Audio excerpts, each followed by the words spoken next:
The Browns, they're putrid. They're the worst team in the NFL. The season, the 2024 season is over. Lamar Jackson can't win the playoffs. He'll win a third MVP, though, so that's great. Drew Sample is the most important piece of the Bengals offense next year. Go Joe Burrow. He deserves to be MVP. I wish he was the Browns quarterback. Kind of mean that. If you're looking for the most reactionary, silly, and unserious show on the internet, then you're home. Live from Hamilton, Ohio, it's Off the Bench by Chatterbox Sports on 1410 ESPN Radio. All right, we are off and rolling here on a Monday. Off the Bench. Happy Monday, everybody. Justin Kinner, Casey McAllister, Elliot Rearing, and Jacob Tissett with you here. Guys, good morning. Wrestling is cool again. Wrestling is fun again. I get on the show today, or I log in, and it's The Rock this, it's John Cena this. I mean, Elliot and Jacob just could not stop talking wrestling. Me and Casey were just rolling our eyes with all the wrestling talk to start the show. Yeah, we needed explanations. This appears to be the biggest story in the history of sports. Yeah, I guess entertainment. Based on what I heard, I didn't understand what any of it meant, but I'm sure it's the biggest of all time. John Cena sold his soul. Sold his soul. That's all I've learned, because apparently you can do that. Sold his soul. Yeah. Sold his As soul. I said, he's now a redhead. Casey, tell them the significance of this. John Cena is now a bad guy. He's a heel. He's turned his back on all the, he has granted more Make-A-Wish, requests than any celebrity in the history of the world. He's now turned his back on all the kids, on all the fans, on everybody. This is the biggest heel turn in the history of wrestling, right? Like, tell them, educate them, Casey. Just tell them. Yeah, I'll educate you guys. I've been a fan for WWE for all of 3 weeks. Okay. And this is huge. This is utterly just disastrous because one, for years now, he's been a face or like a good guy in this scenario for all of his career. He's never, ever done anything quite like this. They were buddies, I'm pretty sure. Him and Cody Rhodes were buddies in the WWE universe. And then all of a sudden, The Rock kind of gave him a signal it's time to sell your soul to me. And he gave him and John Cena just turned heel, completely went to the dark side. Just an absolute crazy. Is Dwayne The Rock Johnson also a villain? Oh, yeah. He's the final boss. Oh, he's the final boss? Okay. Yeah. So yeah, he's a back. So now, the two most popular names in the history of wrestling, arguably, are now the two most disliked guys. I don't get it, but yes, it was the biggest storyline in sports. I had to do this because I know you guys will correct me. Sports entertainment, as Elliot said earlier. But yeah, that's how we open up the show today. This is what happens when you let Yeet Man knock you out in the Royal Rumble. That's really what it boils down to. You, the fans, wanted Uso to win the Royal Rumble. This is what you get. You get John Cena to turn heel. Congratulations. Casey, a little testy today. That is a little testy. Little Little fire. But again, happy Monday. We welcome you all in. This is Off the Bench. Yes, John Cena is now a bad guy. He turned his back on Cody Rhodes, so that's how we opened up the show. We're going to talk about the Combine. We're going to talk some Reds. We're going to talk some Bengals. Jamar Chase and the waiting to hear about an update on his contract. We kind of did over the weekend. We'll discuss that shortly as well. But before we get to headlines, Elliot, good morning. How are we? Did you have a good weekend? How's things in your world as we kick off the morning? Hopefully going better than Casey's. I mean, he's in a testy mood today. Yeah, I can't complain. I know everybody knows I'm a complainer, but I can't complain right now. So I'm feeling good on this beautiful Monday morning. Cold, still cold. It doesn't stop getting cold. I saw a movie last night. I saw the Bob Dylan movie last night with my dad. We went to the Mariemont Theater, the movie theater there. And I will say, going to a movie theater that doesn't have the reclining seats, it's a bit of a culture shock. Yeah, it feels like you're going in a time machine back to the Great Depression. My back started hurting. I wanted to leave halfway through, but the movie was very good. That theater rocked. The previews all beforehand, French. What? They were all French.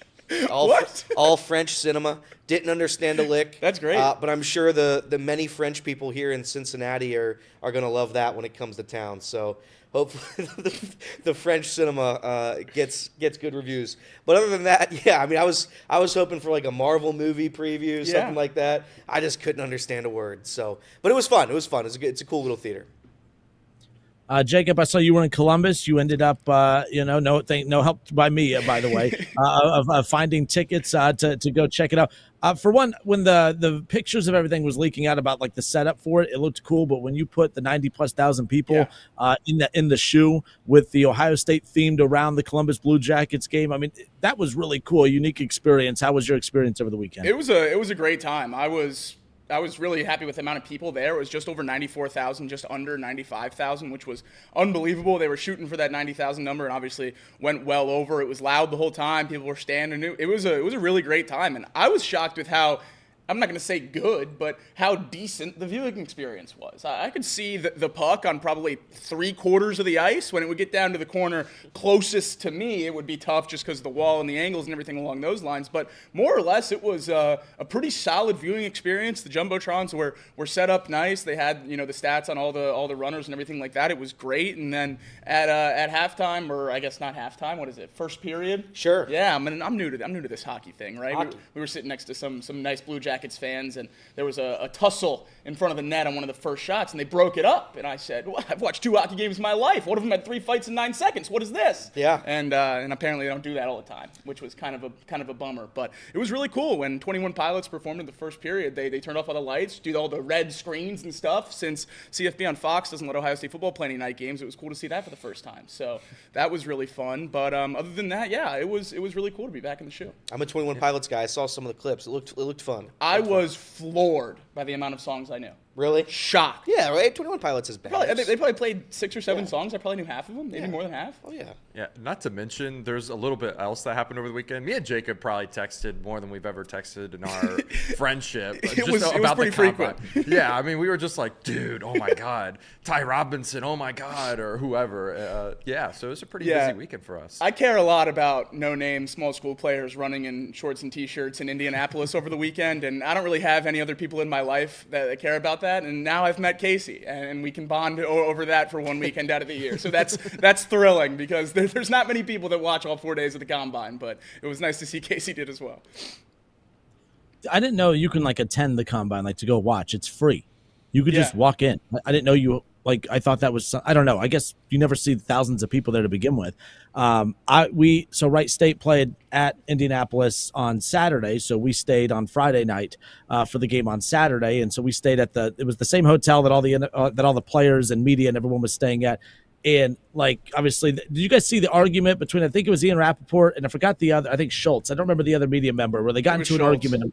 It was Schultz, yeah. So it was that hotel that they stayed at where they had that. So everyone is going there and they're taking pictures and selfies at the Starbucks where this big fight went down or whatever. But there were so many people that were just staying there to go watch the Combine. It just doesn't ever look like there's that many people there. But yeah, I didn't know it was free. You could literally just walk in to go watch the Combine. I'm surprised you weren't there, Jake. I'm surprised you didn't go walk in just to watch these guys run around in their underwear. I've heard it's tough. I've heard it's tough to watch in person because there's no announcer or anything, because there's all this stuff going on at the same time.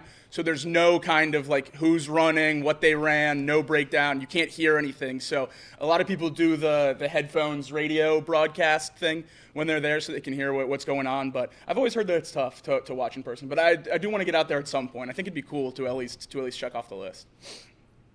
All right, you could tell, look, a lot happening over the weekend, and we haven't even got to the headlines portion yet. So that's what we're going to do now. We will stop talking. I'm going to point at Elliot while the jingle plays, and then Elliot is going to give us all the top headlines that have come out of the weekend, maybe some repeated stuff. I guarantee you John Cena's heel turn is probably top of the headlines. I'm sorry to steal your thunder on that. To me and Casey, apologize, Elliot, but I'm sure you could fill out the rest of headlines, correct? That's right. Well, give it a shot. Elliot's headlines. You did it again. You did it again, Casey. This is awesome. This is way better. That's so much better. That's way better. It's like I'm going undercover. I love that. Or It's something. zen. Yeah, we can just roll that. I mean, that's we don't need this big sounder. You don't want a big sounder? Can you just play that? You want me to just play that? Yeah. It was better music. Elliot's headlines, ladies and gentlemen. Let's see what it sounds like. Boom. Okay. All right. Okay. All right. We still need the Headlines. whistle.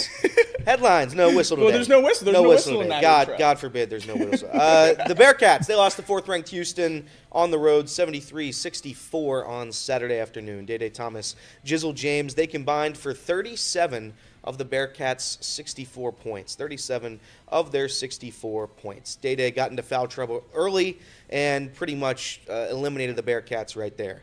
Up next, Kansas State, Wednesday, 7 p.m. at home. It's a rematch from the very first conference game of the season where the Bearcats lost to Kansas State on the road. So if you want to get in, you're going to have to win that. By every metric in the world, the Bearcats, I believe, are still top 40. So if you can get inside there, I mean, who knows? I really don't understand this whole bracket thing at this point. I'm still seeing next 4 out, first 4 out. I'm still seeing a lot of possibilities for the Bearcats. What we do know is that the conference tournaments don't really matter. So winning a couple games there is probably not going to help the case like many people think. They'd probably have to win the entire thing, which would be difficult, to say the least. NC State? NC State. I would say ACC, a little bit different. A little bit different of a conference. I'd say. The Musketeers, complete opposite. They destroyed Creighton. They destroyed the Blue Jays, 83-61. Zach Freemantle, 23 points. Ryan Conwell, 20. And Maddox had 16. Up next, Butler. They play on Wednesday as well on the road. Butler on the road on Wednesday at 7. So 2, again, Cincinnati teams square off on Wednesday for the fight of their season. We will see who wins those ones. 9th-ranked Iowa State, they destroyed 22nd-ranked Arizona, 84-67. 3rd-ranked Florida, they won by 19 against Texas A&M. 2nd-ranked Duke, they won a game by 35 points. Florida State, shout out, shouldn't have been in the CFP, and they shouldn't be anywhere near college basketball, so good for them. 14th-ranked Missouri, they fell to Vanderbilt on the road in overtime. I watched that one. That was It's tough to win at Vanderbilt. We all know that. Very tough to win at Vanderbilt with seemingly a forever extending court. That just where are the teams? There's no, yeah. 5th-ranked Tennessee, they won at the buzzer against 6th-ranked Alabama. That was a fun one. Yeah, that certainly did happen. Yeah, Alabama up 4 with about 30 seconds left. Nate Oates said it was his fault. Watching it back, you obviously can't have a freshman inbound it there at the end. LeBaron Philon struggled throwing the ball in all year long, and then you have him inbound at the end, and obviously turns it over. But the defense on that last Meshack 3 from about half court was absolutely terrible. Cliff Amoria has to step up there. You can't put it all on Nate Oates, but it seems like a lot of these late game scenarios have not gone Alabama's way this year, which definitely scares me come SEC tournament and March Madness time. But it doesn't get any easier for Alabama. Florida on Wednesday, Auburn on Saturday. Sure. Real quick with that game too. By the way, you were at the game, so it didn't really matter. But there was a lot of Blue Jackets fans who were not at the game that were very happy with Tennessee winning that shot at the buzzer, because people were losing their minds at the start of that game. The Blue Jackets game was going to be pushed over to ESPN News and ESPN Plus because that game looked like it was going into overtime. And then, of course, they hit that shot, and then all was right in the world again. But people were furious that it looked like that game was about to be put on ESPN Plus for a bit. So, yeah, that was a big win. Some other people very happy with that buzzer beater. There was a video of the Auburn basketball team on their bus singing Rocky Top after they made that shot, which seems a little weird for the other best team in the conference. Well, speaking of Auburn, first-ranked Auburn, they went on the road to 17th-ranked Kentucky. They won by 16. You couldn't watch the second half of the game. The broadcast blew out, and there was no recorded broadcast of the second half of that basketball game. People who were watching it live just couldn't watch it anymore. That's good. So the power cut out for the ABC truck. It was ABC? I think ABC. I don't know. The scary thing about Auburn is they put up 94 points. Janai Broome had 9. They got 30 from Miles Kelly, 22 from Chad Baker-Mazar, and 21 for Todd Pettiford off the bench. That's wild. They're ridiculously deep. Kansas, they lost at home to 10th-ranked Texas Tech, 78-73.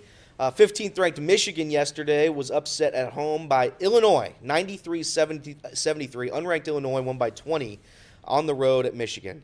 8th-ranked Michigan State, they took care of 11th-ranked Wisconsin yesterday. And the first 2 conference tournament games happened yesterday. Austin Peay beat North Florida 90-69, and Stetson fell to Central Arkansas 77-72. The A-Sun started everything off yesterday, so this is March, as they say. Now, before I continue on here, I'm going to read these super chats before I forget. Wonderful. Every single time. The headlines are a perfect opportunity to read super chats here. Michael Rolfe, 11-month member. Chatterbox is life. And Justin Edgel, 17 months. News of the weekend is Cena's kick to Cody's stick. Okay. Don't know what that Stick. means. Stick. He said stick. Yes. I imagine you can say that on the radio. No, you and- can. I just okay. wanted to make sure we were enunciating that. Just The Cena's S. stick. You need a little bit Yeah. more S. Yeah, that's all. In your All first good. one. No, I think if We I were did good. that, I think it would.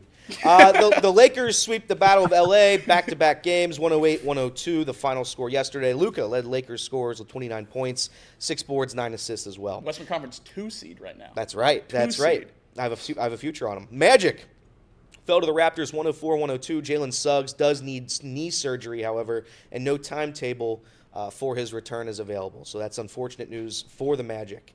The Timberwolves, they crushed the Suns 116-98. Anthony Edwards dropped 44. Julius Randle played his first game in 14 games, 20 points in his return yesterday in their big win. And the Cavaliers, they hang on in overtime to beat the Trailblazers 133-129. DeAndre Hunter led Cavs scorers with 32 points. Ty Jerome added 25 of his own. NHL, we mentioned it, but the Blue Jackets did win the Battle of Columbus 5-3 over the Red Wings. A very nice tribute to Johnny Gaudreau as well that was there.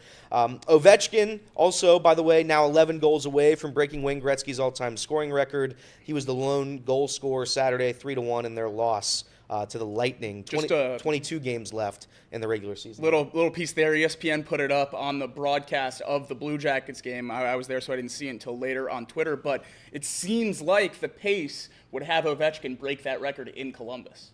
Yeah, I did see that. Which would be pretty cool. I did see that. So 22 games left. If he goes one every 2 games, then he's got it.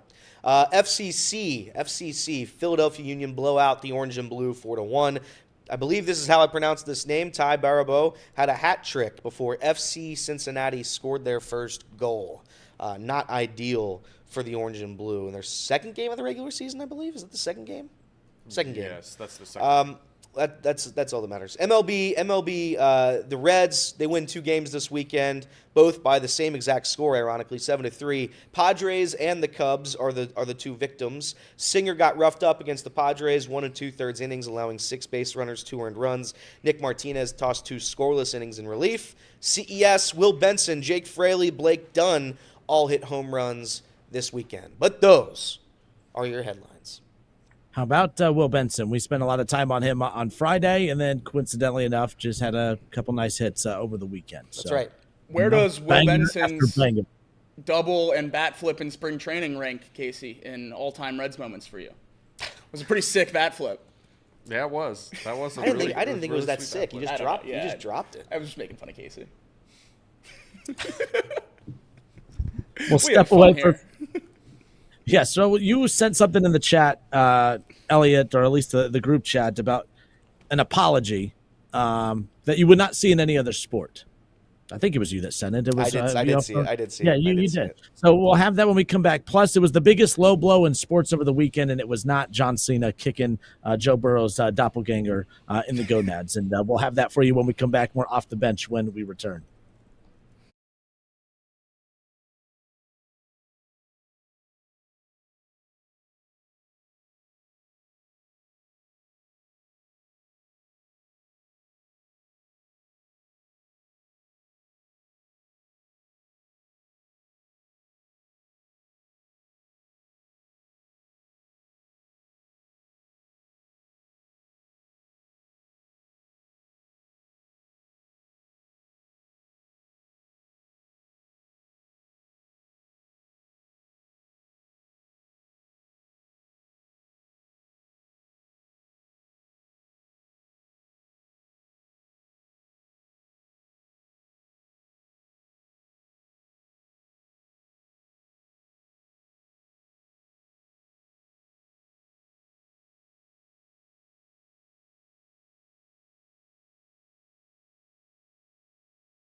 All right, and we are back. Justin Kinner, Casey McAllister, Elliot Rearing, and Jacob Tissett with you here on a Monday off the bench presented by United Dairy Farmers.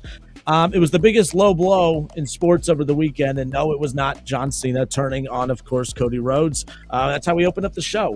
Not a lot of wrestling talk on the show. I feel like there's been a lot more wrestling talk over the last week. Casey was not impressed with the yeeting efforts of Jey Uso in Cincinnati last week when WWE made its way through for Monday Night Raw, and then, his guy, John Cena turned heel. Casey, how we feeling? You doing okay? You coping okay? I mean, I would turn heel too if I was John Cena. I mean, that's what I've basically been asking for this whole time. I just want him to go on a tear and just get his ring his way. And if this is how he's going to do it, then by all means. Listen, I love it. There have been two things that have happened in this office for probably the past year. Casey wanted John Cena to turn heel, and I want the Bengals to draft Cam Scatterbo. Those are the two things that I've known This show. locked in. Right. We for plan the on past flagging year. those two takes. Right there. Well, so Casey got his wish. John Cena's now heel because of a huge low blow over the weekend. But there was another big low blow in the weekend. Again, it's postseason basketball for high school boys and girls basketball in Reynoldsburg. Was in a postseason game over the weekend. Take a look. It was the biggest low blow in sports over the weekend. Has everybody talking. Even Outkick put out something about it. But take a look at this. Again, this is I think it's a regional final game from over the weekend. Case, you got it? Are we popping it up? Yeah, sorry. I didn't know if you wanted any audio with this, but no. So he's again just good on-ball defense right here, Reynoldsburg. And I saw crossover. Reynoldsburg. They're trailing, and then look what happens here. The kid gets crossed up. He's pissed. Bam! Oh, my gosh. Oh, no. Bam! Oh, yeah. The kid's down. And first yeah, of all, not laughing at this kid that's hurt. Just to be clear, not laughing at the kid that is hurt. Also laughing at nothing. This kid was not ejected at all. It was just a foul. Take a look at the replay. Again, nice crossover, brilliant crossover. And again, we're all embarrassed if we get crossed over, but take a look at how he responds one more time in slow motion. I mean, he's gone. Yeah. Right here. Wait for it. Bang! Oh, boy. Oh, my gosh. Oh, boy. That's insane. Oh, boy. Nothing happened. He didn't get Draymond ejected. Green defense. It was something. I mean, that's pretty wild. That's pretty insane. So now a lot of people are tagging the OHSAA that they need to do something about it, step in and intervene, suspend them, something. I don't know any more than what we just saw. But I kept hearing people or seeing people talk about this low blow that happened in a tournament game over the weekend, and I was like, it's probably not that bad. He straight up punched him. Straight up just punched him. I don't know how that video could be worse. He could have been going for the ball. I don't think so. That's how I'd argue it. That's how I'd argue it. Technically did. He just went for more than one. That seems to be the problem. There we he go. didn't just go for one ball. He went for two. There we go. So there you go. I mean, it is what it is. Elliot, I'll send this one to you. You were kind of poking fun at soccer over the weekend because we always like to just, rip Casey's favorite sport or one of his favorite sports, but never seen a team have to apologize for another team's decision not to play their star player. Take a look. Yeah, I think that when Lionel Messi came to the MLS, it pretty much became, all right, we're going to advertise this as Lionel Messi comes to all of our teams, and that's what's going to happen. The result doesn't matter. We just get to watch the greatest player ever. Well, the Houston Dynamo sent out an apology because Lionel Messi wasn't going to travel with the team.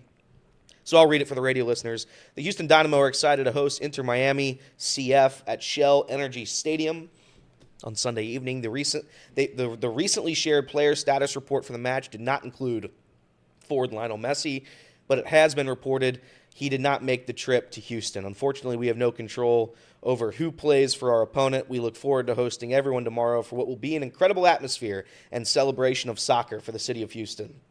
To show our appreciation, fans who attend tomorrow's night match can claim a complimentary ticket to a future Dynamo match this season. Additional details will be provided early next week. I saw a lot of fans upset about it. I imagine because they were playing $400. And again, this is why the MLS, I just have a hard time, taking it seriously. We're apologizing because opponents' players aren't just going to show up. That's what we're doing now. I mean, that's a joke. But I guess that's where we are. I mean, you have no control over that. That'd be like if, obviously, any game that Caitlin Clark is a part of, if she ends up getting hurt and not playing in the game, but you've already spent $500, $600 on a ticket, You know, is the Fever, are the Fever going to apologize or whatever? Are these teams going to apologize? Because like that just didn't make any sense. That made you look. Casey, do you have a defense for this? Or are you going to defend your sport here? Like I think it's kind of weak. I think it makes soccer look soft here, to be quite honest with you. Well, I can't really defend this. It looks bad no matter how you kind of spin this. The only thing I'll say is, like, the MLS as a league should not be allowed to make exceptions for players in terms of their cap limit and whatnot. Like, they're paying Lionel Messi all this money, and I think he owns the team. He owns And part now of the team. they're signing all his buddies for free. Part of the MLS. Yeah, like it's just like it's kind of a joke in that sense. Like Miami can't keep getting away with it, but because Beckham owns the team and Lionel Messi owns part of the MLS now, or parts of the teams, it's like what are you gonna do? You're gonna say no? This is the only way too that Americans that weren't able to travel to see him can see him. So I mean, like I think it's also a blessing and a curse. Like, you know, you get to see one of the greatest of all time. I mean, he's been in the MLS now for a couple years, so he's gonna eventually make it around to all the different teams, I'm sure, in the MLS. So I don't know if he's already been to Houston. Sucks for the people that already bought tickets. I mean, I don't know what you do though. I don't know how you profit off of it. So it's a lose-lose. So. You should go pay to watch your favorite team. That's what you do. You go to pay to watch your favorite team. You don't need to go watch the line. I understand why they do it. I mean, he's the biggest soccer star in the world, right? Soccer, the biggest sport overseas, and I understand that. But it's great. It's like the Reds apologizing for Aaron Judge not coming to town. And by the way, that's how they market the Yankees series. They legit just show Yankees players and say, "Please come see Aaron Judge at Great American Ballpark." Which is very funny. To be fair to soccer and the MLS, this isn't what makes me think soccer's soft. What does? Everything else. Okay. But this doesn't help. And that list will be shared on Chatterbox. Yeah. No, this is like when do you remember, like, for instance, Tim Tebow, when Tim Tebow was trying to pursue a Major League Baseball career. And I don't know what minor league team he was on, but like he was obviously, these minor league teams were creating Tim Tebow packages. So whatever team Tim Tebow was on, if they were coming to Louisville, the Louisville Bats would sell like almost like a Tim Tebow package of come to the ballpark to see Tim Tebow play, like promoting the opposing team coming headlined by a player. Well, if Tim Tebow gets called up or gets cut, I mean, are you going to refund all the money for that player not coming to your ballpark to play? Didn't make any sense. Yasiel Puig, I remember when he was in the minors for a while, when he was going through his issues with the Dodgers, same thing. He was a big attraction and a big draw on the road. Other teams were capitalizing on that opportunity, as far as that goes. Tracy McGrady, I remember when he was this wasn't too long ago, when he was pursuing a Major League Baseball career, same thing. So, yeah, I don't remember anyone saying, man, we promoted that they were coming. I'm sure that in the fine print somewhere, you have to be smart enough to understand that crap happens and that there's a chance they won't show up. I just thought that was strange nonetheless. But off the bench, presented by United Dairy Farmers, something we didn't touch on in headlines. We're going to turn our attention towards the NFL Combine takeaways in regards to how it ties into the Bengals. With the Bengals having so few, like the fewest scouts in the NFL, anytime that they're paying attention and talking to certain guys throughout this draft process, they're having to maximize their time because they have one of some of the smallest resources out there. We're going to talk about what were our big takeaways from the Bengals and the Combine over the weekend. We'll get to that. But something we didn't touch on in headlines, how about Deebo Samuel being traded to the Washington Commanders over the weekend? That was the biggest NFL news as far as the biggest trade from over the weekend.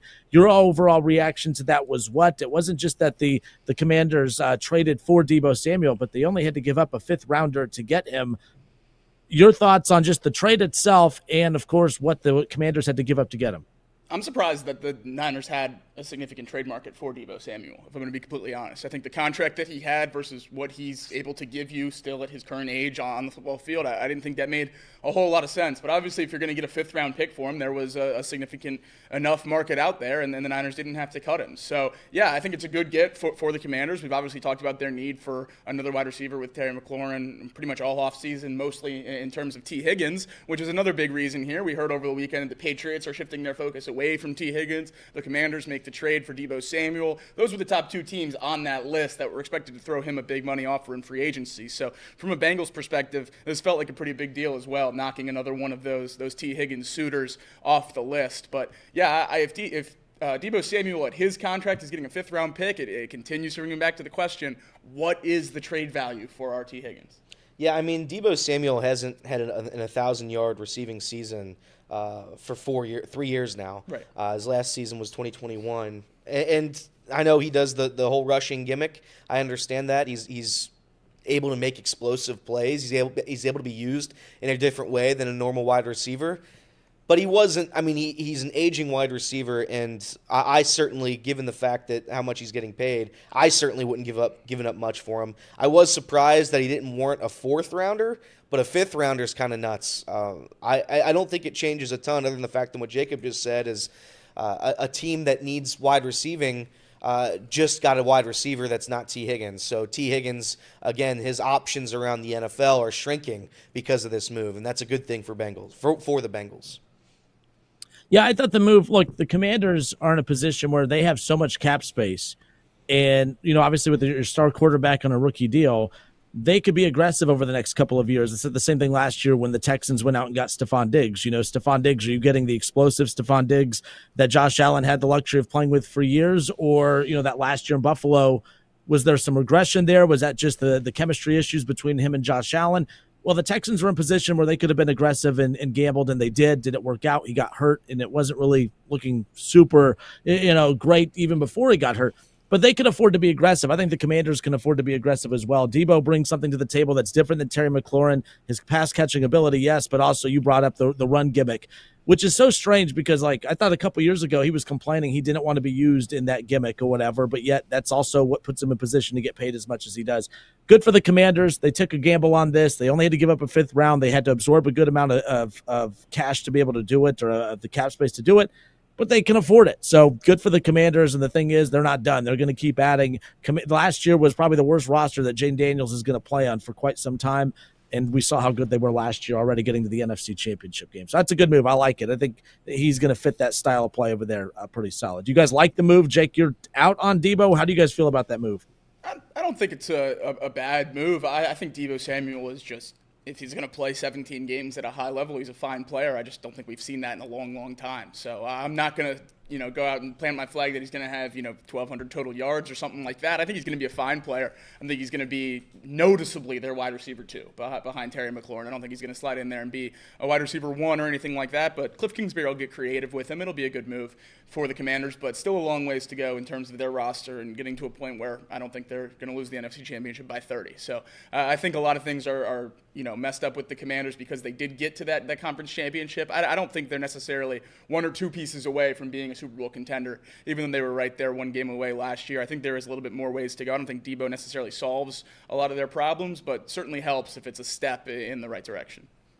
Yeah, I think that I would call it a win for the Commanders. I think if you can get if you can trade a 5th-round pick for, at one time, a superstar in this league, I would absolutely do it. I'd do it 10 times out of 10. I think he's going to have a solid season next year. I personally wouldn't, give up the world for him. I don't think he's going to be a great player, but he can certainly prove me wrong. I think things in San Francisco were trending downhill. I think the vibes, the atmosphere, everything that's gone on there for the past, I would say, year has been negative regarding Deebo Samuel, Ayuk. Everything there has just been bad, and they've been unable to get him open. They've been unable to succeed with him as a wide receiver, primary threat.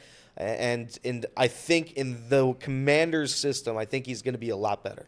The other thing this puts into play for the 49ers is tearing it down even more. Sure. They said Ayuk is on the trade block as well, at least listening to calls on him again for the 2nd summer in a row. And with Brock Purdy on the, up for an extension, needs a new contract there. They have his rights for 1 more year, and then obviously could franchise tag him. That would bring it to $45 million for the next 2 years.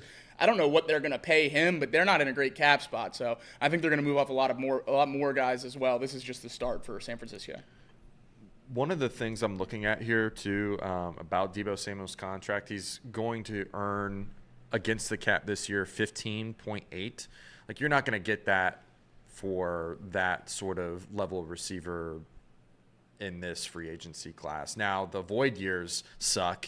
it's 8, 7, and 3 in the 27, 28, 29. But at least you have an option to possibly extend him and fudge these numbers a little bit more. So I kind of like the deal that they got for Debo. I think that he adds another dynamic level to the offense where before I didn't like that.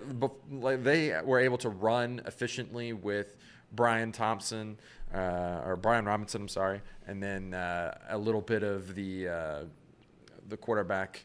I can't remember the name off the top of my head. That's so bad. But Which quarterback? For Commanders, Jaden. Daniels. Sorry, brain fart. But Debo adds that other level of dynamism. I mean, it's a receiver that can also run the football, and I think that that just boosts up the run game even more. Possibly makes it a more efficient offense. I like the idea that the 49ers are possibly also, dismantling to build for their future, or I guess pay for Brock Purdy. Not sure how we feel about Brock Purdy. You guys like him? Don't like him? No, I'm out. What are they paying him? I'm out. If they're paying him $50 million, that's one of the worst contracts Of I'll all ever see. time, yeah. Yeah, that's terrible. I'm not a Brock Purdy believer. I think he's a serviceable, fine quarterback. I don't think he elevates an offense. You have to have a perfect roster for that to work. Mm-hmm. And you just took away a large portion of that offense. You also can't extend him while keeping even more of those pieces there. Correct. If you're going to give him an extension, you're going to have to let even more of those weapons go. So, yeah, I certainly wouldn't. Brock Purdy is a fine quarterback. He's a serviceable NFL quarterback. He's deserving of going much higher than the last pick in the draft. He did go as the last pick in the draft for a reason, as a prospect. He's not a first-round world-beating talent, and he's proven that he can win some games with a good roster around him, but that's not going to be the case for the rest of his career, especially if they give him a $50+ million contract. So, yeah, I'm out on Brock Purdy as well if it's up there in that range. I've said it for years that those are the most dangerous quarterbacks in the NFL. They're hard to find, guys you can win with, but they put your back against the wall when it's coming time to pay him. I've said that the Andy Daltons and guys like that. I mean, you guys remember when they gave Andy Dalton the extension? It wasn't even he wasn't even the highest paid quarterback in the NFL, and people lost their mind about the extension with Andy Dalton. And I'm like, that's a dangerous quarterback to have because he's good enough to win you games, good enough to constantly keep you in the mix, but there's a ceiling there, and it's not a high one. And that's the same thing with Brock Purdy. They're going to let him, if they let him walk, it's going to be like, well, it's not easy to go find even guys that could produce at his level. But, man, to justify paying him to the level of which he produces, the same type of money that Joe Burrow and guys like that are getting paid, it's a tough spot to be in. You'd rather him be absolutely horrible, like Trey Lance. Trey Lance didn't make their life miserable. They made it very easy to move on from Trey Lance because he didn't live up to the hype whatsoever. It was easy to move on. If he would have shown glimpses, that would have made it much more difficult, and that's what Brock Purdy puts them in that position. But there are teams, like my team, who would kill for the production of a Brock Purdy. They would kill for that stability right there. But there, at some point, a ceiling is reached, and I think it's been reached already with Brock Purdy and the Niners because that roster is only going to get worse. You're already moving on from a Debo. There's been talks moving on from Brandon Ayuk. Is he going to be able to elevate young talent coming in?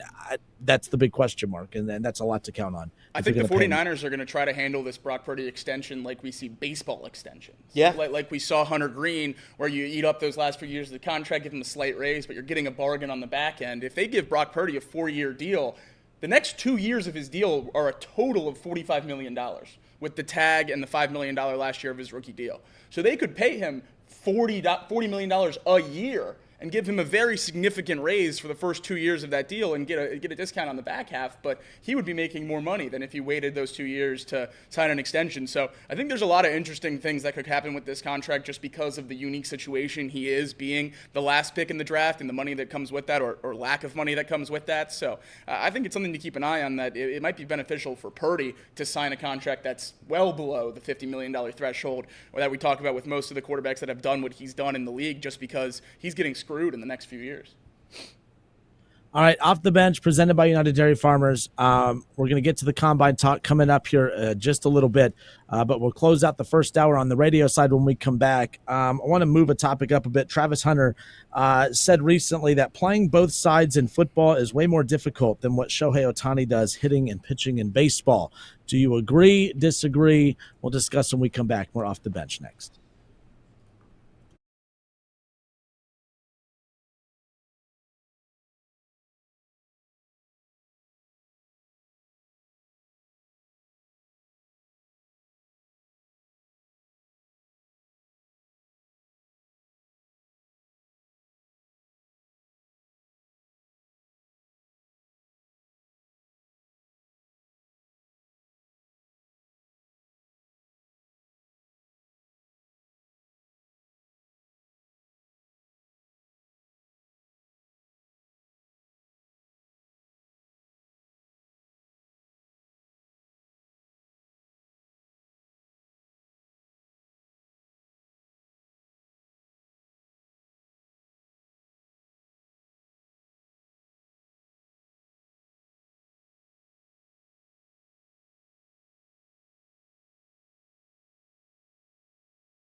A lot of takeaways from the combine over the weekend. We'll turn our attention towards the Bengals in takeaways as far as them and the combine is concerned. Coming up here shortly, a name that everyone is going to be keeping an eye on as we get closer to the draft, of course, Travis Hunter, obviously one of the most popular players in college football last year. Travis Hunter recently said at a combine interview that him playing both sides in football is way more difficult than Shohei Ohtani hitting and pitching in baseball. Take a look.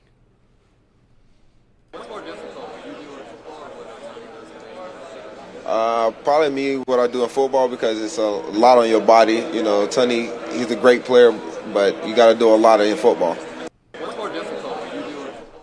Obviously not very descriptive, but obviously just saying, obviously, I'm assuming he's alluding to the physicality of having to play both sides of the ball in football. And Ohtani, obviously, it's not very physical playing, whether you're hitting and pitching.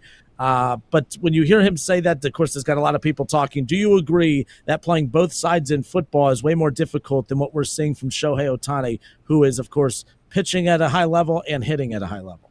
No.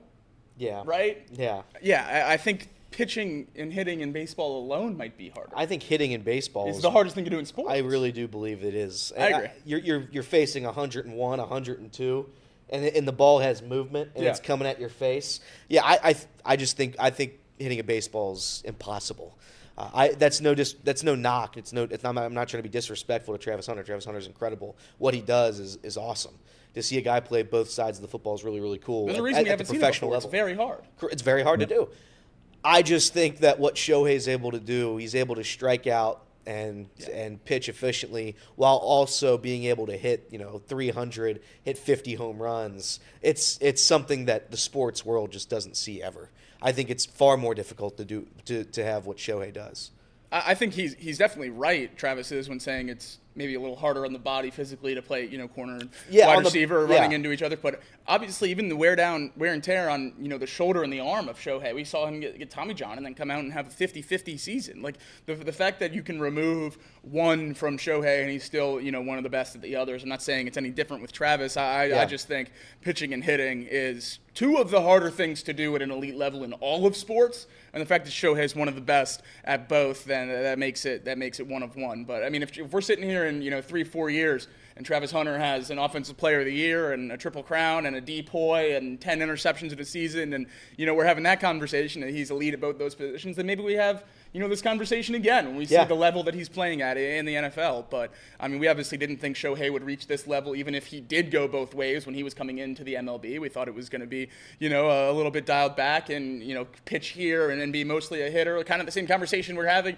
with Travis Hunter now. But he proved he could do both, and it made something that we thought was impossible possible. And if Travis Hunter can do that, maybe we revisit this. But as of now, I think it's pretty easily Shohei Ohtani.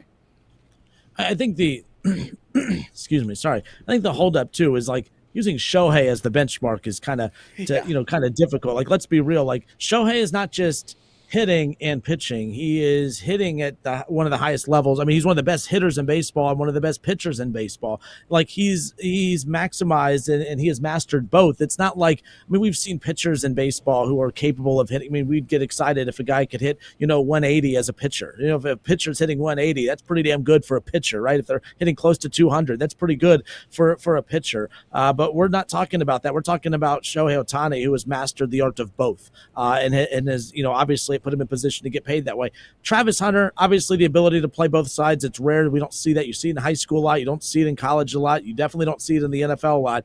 It's unique what he brings to the table. It's an interesting talking point. Is it more physically demanding? Oh, no doubt. I mean, football is more physical than baseball. I don't think that's up for debate. But as far as which one is more difficult, I don't think anyone could just go out and pitch in Major League Baseball as far as that's concerned. I'm going to have to say no. I disagree with them. I think that to be a hitter and a pitcher in Major League Baseball is way more difficult than playing both sides in football. But nonetheless, now, Jake, you were telling me during the break that obviously it's rare to see a player that's able to play offense and defense in college, and we're going to see that with Travis Hunter in the NFL, but he may not be the only one, correct? That's right. J.J. Pegues, Auburn and Ole Miss, D lineman, coming out in this draft class. He went through all the drills. He had 10 sacks in the D-line over his college career. He's a pretty productive interior defender. But after going through all the drills, that he was asked to go through the tight end, fullback, and halfback drills as well. So we have a guy here that could be going both ways in that sense as well. It's a thought that this wouldn't be Mike Vrabel or J.J. Watt. There's a genuine desire from NFL teams to have J.J. Pegues play both ways in the NFL, which would be pretty cool, especially for a defensive lineman. That's not something you see ever in the NFL. Even, same as Travis Hunter. If he's a full-time tight end 3 at the same time as being an interior defender, that'd be pretty crazy. So something else to keep an eye on as we move towards the draft and pro days and everything like that. Might have 2 historical two-way players in this class. At what point, and this is, at what point is too much cockiness or confidence a bad thing? And this is I don't want to pile on Travis Hunter here, but we did this similar topic with him back when they were talking about, who should win the Heisman between him and obviously, Ashton Jeanty. He tried downplaying what Ashton Jeanty does. He's trying to downplay what Shohei Ohtani does. And it's it's not a bad trait to have. You want to have confidence, but him and Shador rubbed a lot of people the wrong way over the weekend as well, saying things that if he goes to your team, you want to believe is the case. Him basically saying anyone that doubts him looks foolish because everywhere he goes, he wins. It's things that, yes, he's right, but when you say it with the smirk and the smirk, sorry, Elliot, my bad, but with the tone that he does, it just rubs people the wrong way. I'm curious your thoughts. At what point does too much confidence become a bad thing? Is Travis Hunter and Shador Sanders both falling in that boat, do you think? I think if you are able to back it up, it doesn't matter. If you're able to be as good as everybody, or at least let's just say this: if you're going to be as good as you think you are, and you're a great player, and you're going to bring a franchise back, and that's just how good you are, then I don't care what you do. If you want to talk smack, talk smack. Joe Burrow kind of talks like that too. Joe Burrow is very, very good at football, so I don't care what he does. He can wear the alien mask. He can wear those weird outfits. He doesn't like to dress up. He doesn't like to dress up. I don't care. You can be a diva. If you want to be, if that's the term we're going to use here, if you want to be a diva, if you want to talk smack, back it up. And if you back it up, you earn every right to do that, every single one. Yeah, I wouldn't, for exactly the reasons you just said, I would not put Travis Hunter and Shador Sanders in the same bucket with this kind of thing. I have zero problem with really Travis carrying himself like he's one of the best prospects we've ever seen, because he's unique and might be one of the best prospects we've ever seen. Where I have the issue with it is guys that I feel like haven't backed it up and continue to talk like they have. And that's where the split comes into play for me. But with Travis Hunter especially, yeah, I think he has earned every right to talk the way he's talked over the last months and weeks and honestly years, because he's doing stuff we haven't seen before. So I think, and we see the Titans meeting with him in the group of players in consideration to go first overall. So I think he certainly has earned that. Yeah, it's just one of those so I'm glad you brought up Joe Burrow, and I'm glad you brought up Jamar Chase. I went back and I was looking at a lot of clips of Joe Burrow interviews throughout the combine and stuff. Perfect amount of confidence, not a lot of cockiness, right? I think Joe Burrow's cocky as hell now, but I think the guy's kind of earned that, right? I think I'm a hater, right? But I can acknowledge that. I think I told you guys at the beginning of the season, I said Jamar Chase is one of my least favorite wide receivers in football. I can't stand his cockiness. I can't stand his arrogance. By midway point of the season, I looked at both of you and I said, yeah, I have nothing against Jamar Chase anymore. I can't say anything. The guy just, if you're going to be cocky, you got to go out and be the best at what you do, and he does. So I have nothing against Jamar Chase anymore. I have no issues with Jamar Chase. I find him to be not just beyond great at football, but entertaining as hell, because I find that to be unique. What you can't do, though, is talk like Jamar Chase and then go out and be what Amari Cooper was for Cleveland this year. You can't go out and do that. And I just think that these guys are prospects right now. They're going through the draft process. You haven't done blank in the NFL. And I think all these clips are going to come back to haunt them, because Shador is talking as if he is at the same level as a Joe Burrow and a Patrick Mahomes and others, and he is not. Now, if he lives up to it, then look out, because it's just the arrogance will go through the roof, and he would at least have something to back it up.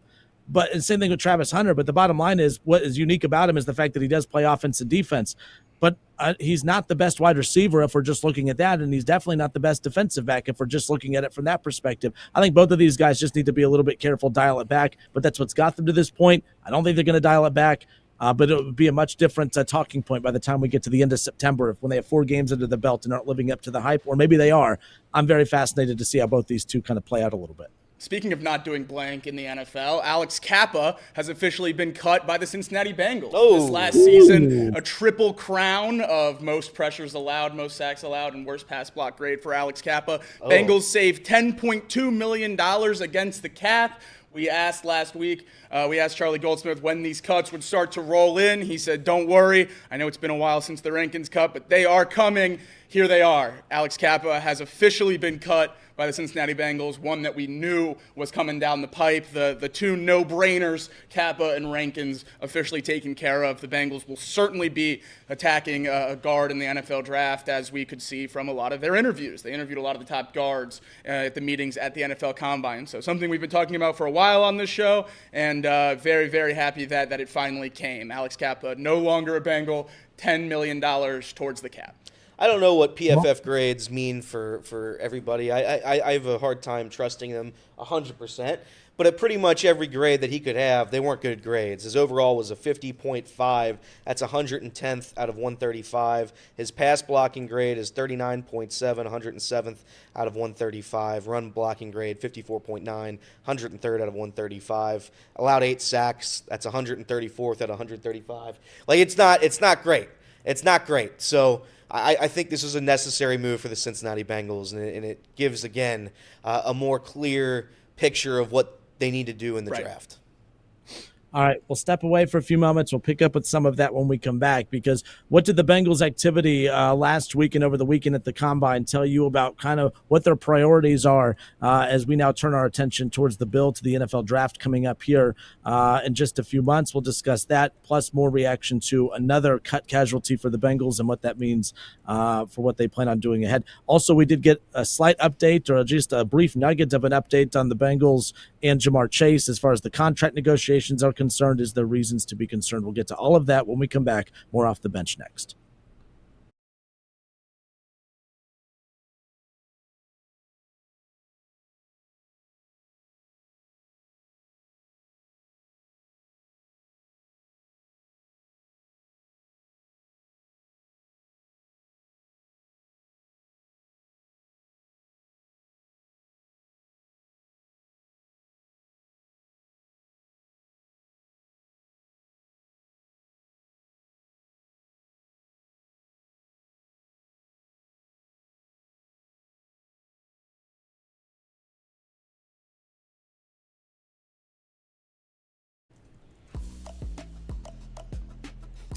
All right, and we welcome you back Off the Bench.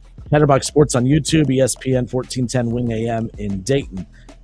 So Alex Kappa, the latest cut casualty for the Cincinnati Bengals, as Jacob just said, not a big surprise there. We kind of anticipated, when we're talking about potential cut casualties for the Bengals, that name's been a part of it from the very beginning. Obviously, Geno Stone is one we've been keeping an eye on. We thought that would be the easy one. He's kind of prolonged his shelf life a little bit. We'll see if he ultimately gets cut. Doesn't look like that's going to be the case now. But this one, no surprise. And now, of course, now that you have, they cut him, now you have to obviously replace him. But what was just some of your takeaways with what the Bengals did over the weekend, as far as just any nuggets that came out as far as key position groups that they were keeping an eye on during the Combine? I know we talked last week about Ashton Jeanty, which surprised some people, the tight end position being something that they paid a lot of close attention to over the weekend. Just your overall takeaways of some key talking points out of the Combine as it wrapped up over the weekend, and some of the activity for the Bengals over the weekend as well. Yeah, I think the Combine's crucial for a team like the Bengals, for really what you said earlier in the show, with the lack of scouting and everything along those lines. You have to have situations when a lot of these guys are in the same place and you can see them all go through the drills and everything like that. Then the Bengals really attacked the position groups we expected them to. And now that we see the cuts rolling in, it makes sense why they met with so many D linemen and so many O linemen.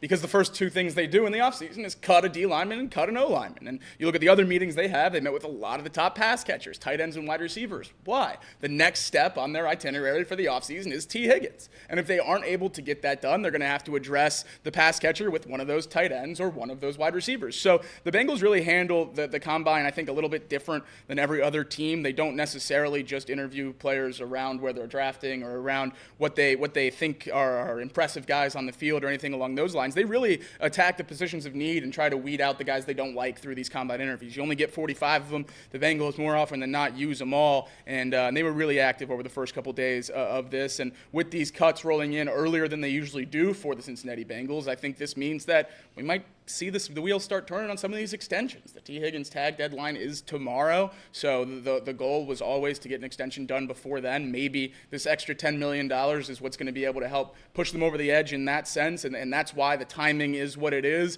Maybe that's just optimistic thinking, but seems like a little bit too big of a coincidence if they're going to cut Kappa today with the T. Higgins tag deadline being tomorrow. I just feel like those two things have to go hand in hand. Yeah, 100%. And I'll say this too. I was looking at some of the guys who the Bengals talked to, and I know Jacob and Casey have already said it. Tate Rutledge, Georgia guard. That appears to be a guy. Maybe you team up with Amarius Mims. 6'6", 320. He's 23 years old, first-team All-American, first-team All-SEC 2023 and 2024.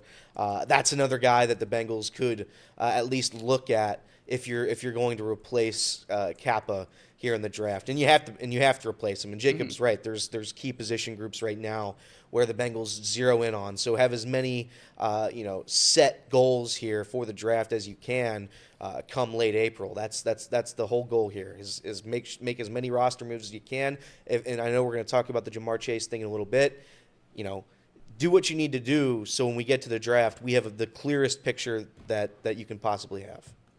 The Bengals met with, as you said, Tate Ratledge. They also met with Jared Wilson, the center and guard from Georgia as well. Those two Georgia linemen came in with 98s on the top athleticism scores of the NFL Combine for offensive linemen, the top two marks for the entire group. So really athletic guys, and that's something we've talked about in Cincinnati over the last few years with Kappa, with Volson, even to an extent with the guys that are really good. In Orlando Brown, they're not very athletic. So if we're going to replace these guards, going to get guys that are 98s out of 100 on the athleticism score, that's a great way to change this offense. And I think you can really change it more than just a one-for-one swap tends to do, because you're changing the whole type of player, going from Alex Kappa to a guy like Tate Ratledge or Jared Wilson. I think someone that a lot of Bengals fans, me especially, were really in love with going into the weekend that kind of hurt us with his testing was Tyler Booker, the guard from Alabama. Had abysmal testing numbers, didn't run well, had no real speed around the cones in the three-cone drill, really struggled in his RAS score and everything along those lines. But this is where I run into a tough point with the Combine, right? I love the Combine. It means a lot. These guys test for a reason, and if you test well, you have a better chance of being good in the NFL. My grade comes into where guys I've watched for 3 years be damn good players, and they don't test well. Am I supposed to think they're not good anymore? I have a hard time going that far. So, I use the Combine to an extent like I use spring training. If I really like a guy coming into it and he performs really well, he'll fly up my board. If I love a guy coming into it and he doesn't look great in shorts and a t-shirt, it's probably not going to affect him too much. It's the guys I'm on the fence about that really swing with the Combine, and a lot of those guys had great days over the weekend. Nicky Manwari was the biggest winner of the Combine. We talked about Geno Stone potentially being a cut. It doesn't look like the Bengals are going to go that direction, so a safety probably not towards the top of their needs in the draft class, but Nicky Manwari out of South Carolina, a perfect 10.0 RAS score, an unbelievable outing at the Combine for him. He ran a sub-4 440. He had a 40-inch vertical and 11-foot broad jump. He's the only player 6'3" or taller to have those numbers other than DK Metcalf in the history of the Combine. So a very, very impressive player on that front. One more Combine stat for you. There's only been 4 players in the history of the Combine since 2003 when they started testing it that were 315 pounds, ran a sub-5-second 40, and jumped 30 inches in the vertical jump. Trent Williams, first ballot Hall of Fame left tackle. Tristan Wirfs, 4 Pro Bowls in his 5-year career. He's on his way to being a Hall of Famer. And then Armand Membou and Will Campbell in this draft class. So unbelievable talent on this O-line class, both this O-line class and this running backs class, the fastest groups in the history of the Combine for their positions. So a very, very unique draft class coming out of Indianapolis, coming out of college this year, and they're going to be really, really fun to watch through pro days and everything along those lines. Let me ask you this. This $8 million that just got cleared up for the Bengals makes it $70 million about. What do you think that number gets to by the time the season starts? Or I guess let me say this, by the time the draft comes around. The total cap dollar. I would assume it's lower because I expect extensions to be done by then. Okay. So, you're kind of just playing the game here. I think the Bengals are going to be closer to the cap than they've ever been in this window this season, talking about when we get towards week 1. Tom has talked about it a lot. Tom Brennan has talked about it a lot, how you want the Bengals to get closer to the cap. Why have the $10 million just lingering around? If you're going to try to win, you're not all in. Don't tell me you're all in if you still have cap left over. And I've pushed back on that for a little bit. I think it just comes with how the Bengals handle contracts. That's going to be the nature of the beast with the way their cap sets up, because they don't have dead money. They don't give guarantees into the next few years, so you don't have a lot of that cap, tied up. But this year, when they extend these stars like I expect them to, I think that's going to change, and I think they're going to be playing closer to the cap like we see a lot of these contenders do. Again, maybe not optimistic thinking, but I certainly hope that they do that. Yeah. Excuse me, Off the Bench presented by United Dairy Farmers, Chatterbox Sports on YouTube, ESPN 1410 Wingham and Dayton. You talked about that running backs group too. Was that the one position group that probably jumped up the board more than any other position group? I feel like that seemed to be the one position group that not a lot of people were paying attention to, that seemed to be the most shocking in a positive way over the weekend. Was that the number one position group for you that kind of jumped off the page as far as being better than you thought? Oh, I don't necessarily know about better than we thought, but certainly proved what a lot of people have said. I think this is going to be one of the best running back draft classes of all time. I think we're going to have multiple first-rounders, which we haven't seen in many, many years, and I think they're all going to be studs. I think you can get guys that are bona fide NFL starters in day 3 and in the late rounds in this running back class. I think there's some unbelievable players late. I know a lot of people got on my case when I said we should draft Ashton Jeanty if he's on the board at 17 last week, and that's just because I think you should take the best player. But obviously watching this class go through here, a lot of the people's points on that was we are not going to draft a running back. We have Chase Brown. That I could not disagree with more. I think the Bengals absolutely have to, must, I don't know what other word you can say there, but they have to leave this draft with a running back. There is no excuse to not leave this draft with a running back. I think 10 guys are our top 3 round picks or something like that in terms of grades and production. So you're going to be able to get those guys very, very late in the draft. That's going to be absolutely awesome. You're going to be able to hit gold with some of these guys late. So I'm really hoping the Bengals take advantage of some of these deep position groups. I think there's a lot of them at positions of need for the Bengals. Casey, I know you said you and Jacob were texting back and forth all weekend about the combine. Just chime in again. What are some of the guys that kind of popped out to you, position groups, when it ties into the Cincinnati Bengals and their activity? Yeah, there's a lot of guys that I sent over to Jacob that didn't necessarily talk to the Bengals. Guys like Mbao, the guy that ran and screamed. Bo. No M. No M. So Bo, he screamed during his 40-yard dash. That was fantastic. And he was one of the best athletes at the combine, 98 percentile athlete.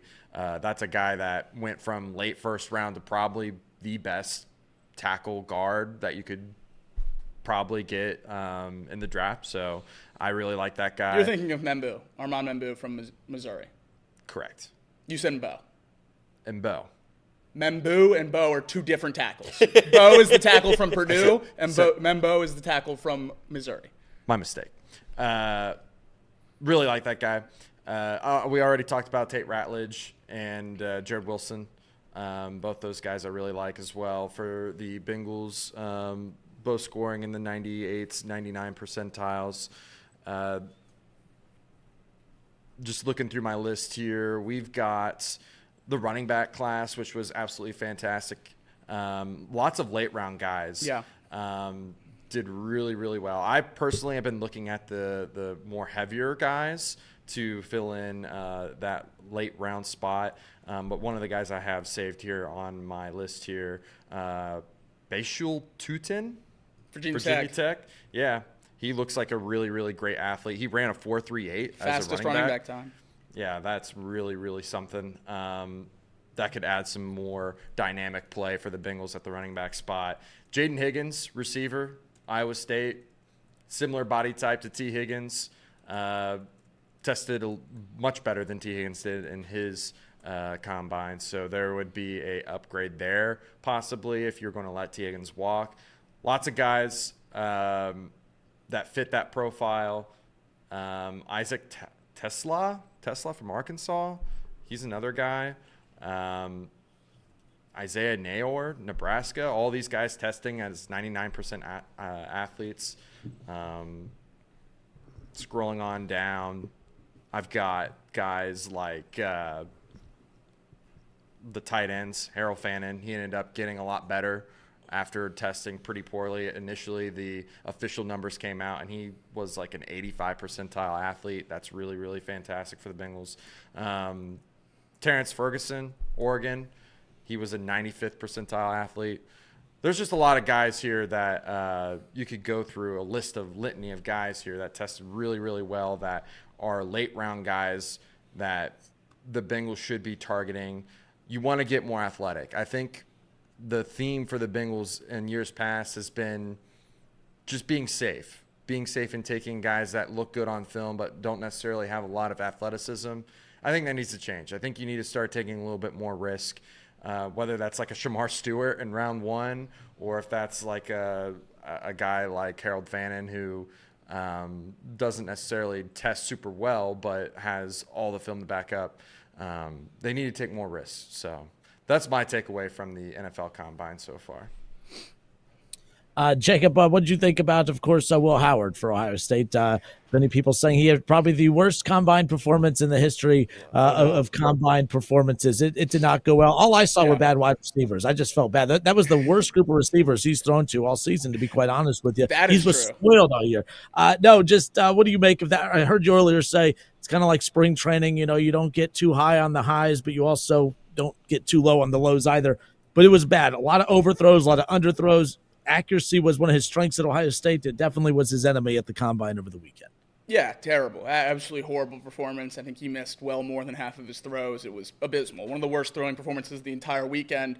Don't think it helped him. I think the conversation going into the weekend was that he could have helped himself maybe more than anyone else, because there were a lot of eyes on him seeing how he'd perform without that Ohio State receiving core, and he didn't do very well. So I don't think he's budging off that day 3, round 4, round 5 kind of spot. He certainly had a chance to move up into round 2, round 3. That did not happen. Now, if he goes out and tears it up in the pro day, throwing to Jeremiah Smith and Amika Ibuka, then sure, maybe that changes things again. This whole draft process is very cyclical. Opinions change on players all the time. So we'll see what happens as we get through there. But yeah, Will Howard, not a good combine whatsoever.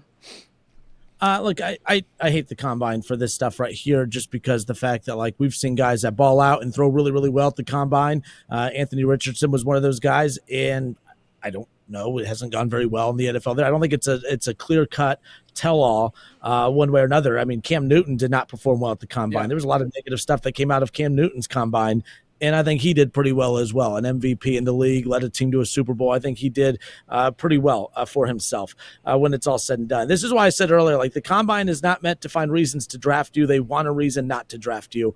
And for everyone that gets mad when certain athletes say, hey, I'm not going to throw at the Combine or do this at the Combine, I don't blame him. I think he'll be fine. The bottom line is, with pads on against NFL caliber talent in the biggest and brightest, under the brightest lights of the season, and national championships, semifinals, playoffs, he played the best football he's ever played in his career with NFL talent around him, and that's what he'll have in the NFL.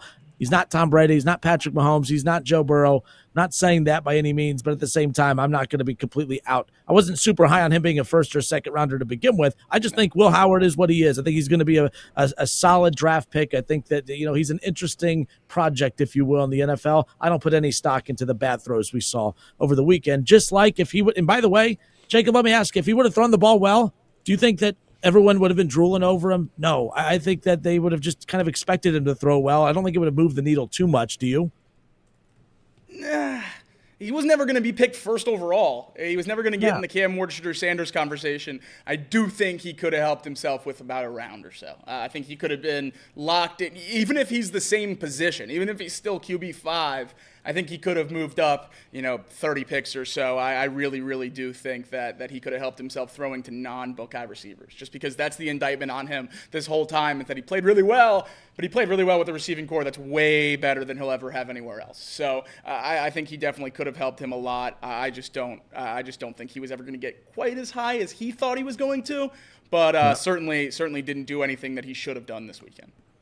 Did Kyle McCord throw? I didn't see or hear anything. I don't think he did. So I assume no. Okay. All right, let's talk about Jamar Chase. Contract negotiations are ongoing between him and the Bengals. Diana Rossini said, well, it's not close. Is there a reason to be concerned? We'll talk about that when we come back. Bengals, Jamar Chase, contract talks next.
All right, and we are back. This is Off the Bench, presented by United Dairy Farmers, Chatterbox Sports on YouTube, ESPN 1410, Wing AM in Dayton.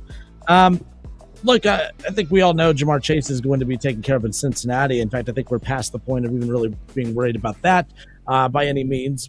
And, especially that got put on the back burner when you hear Duke Tobin last week.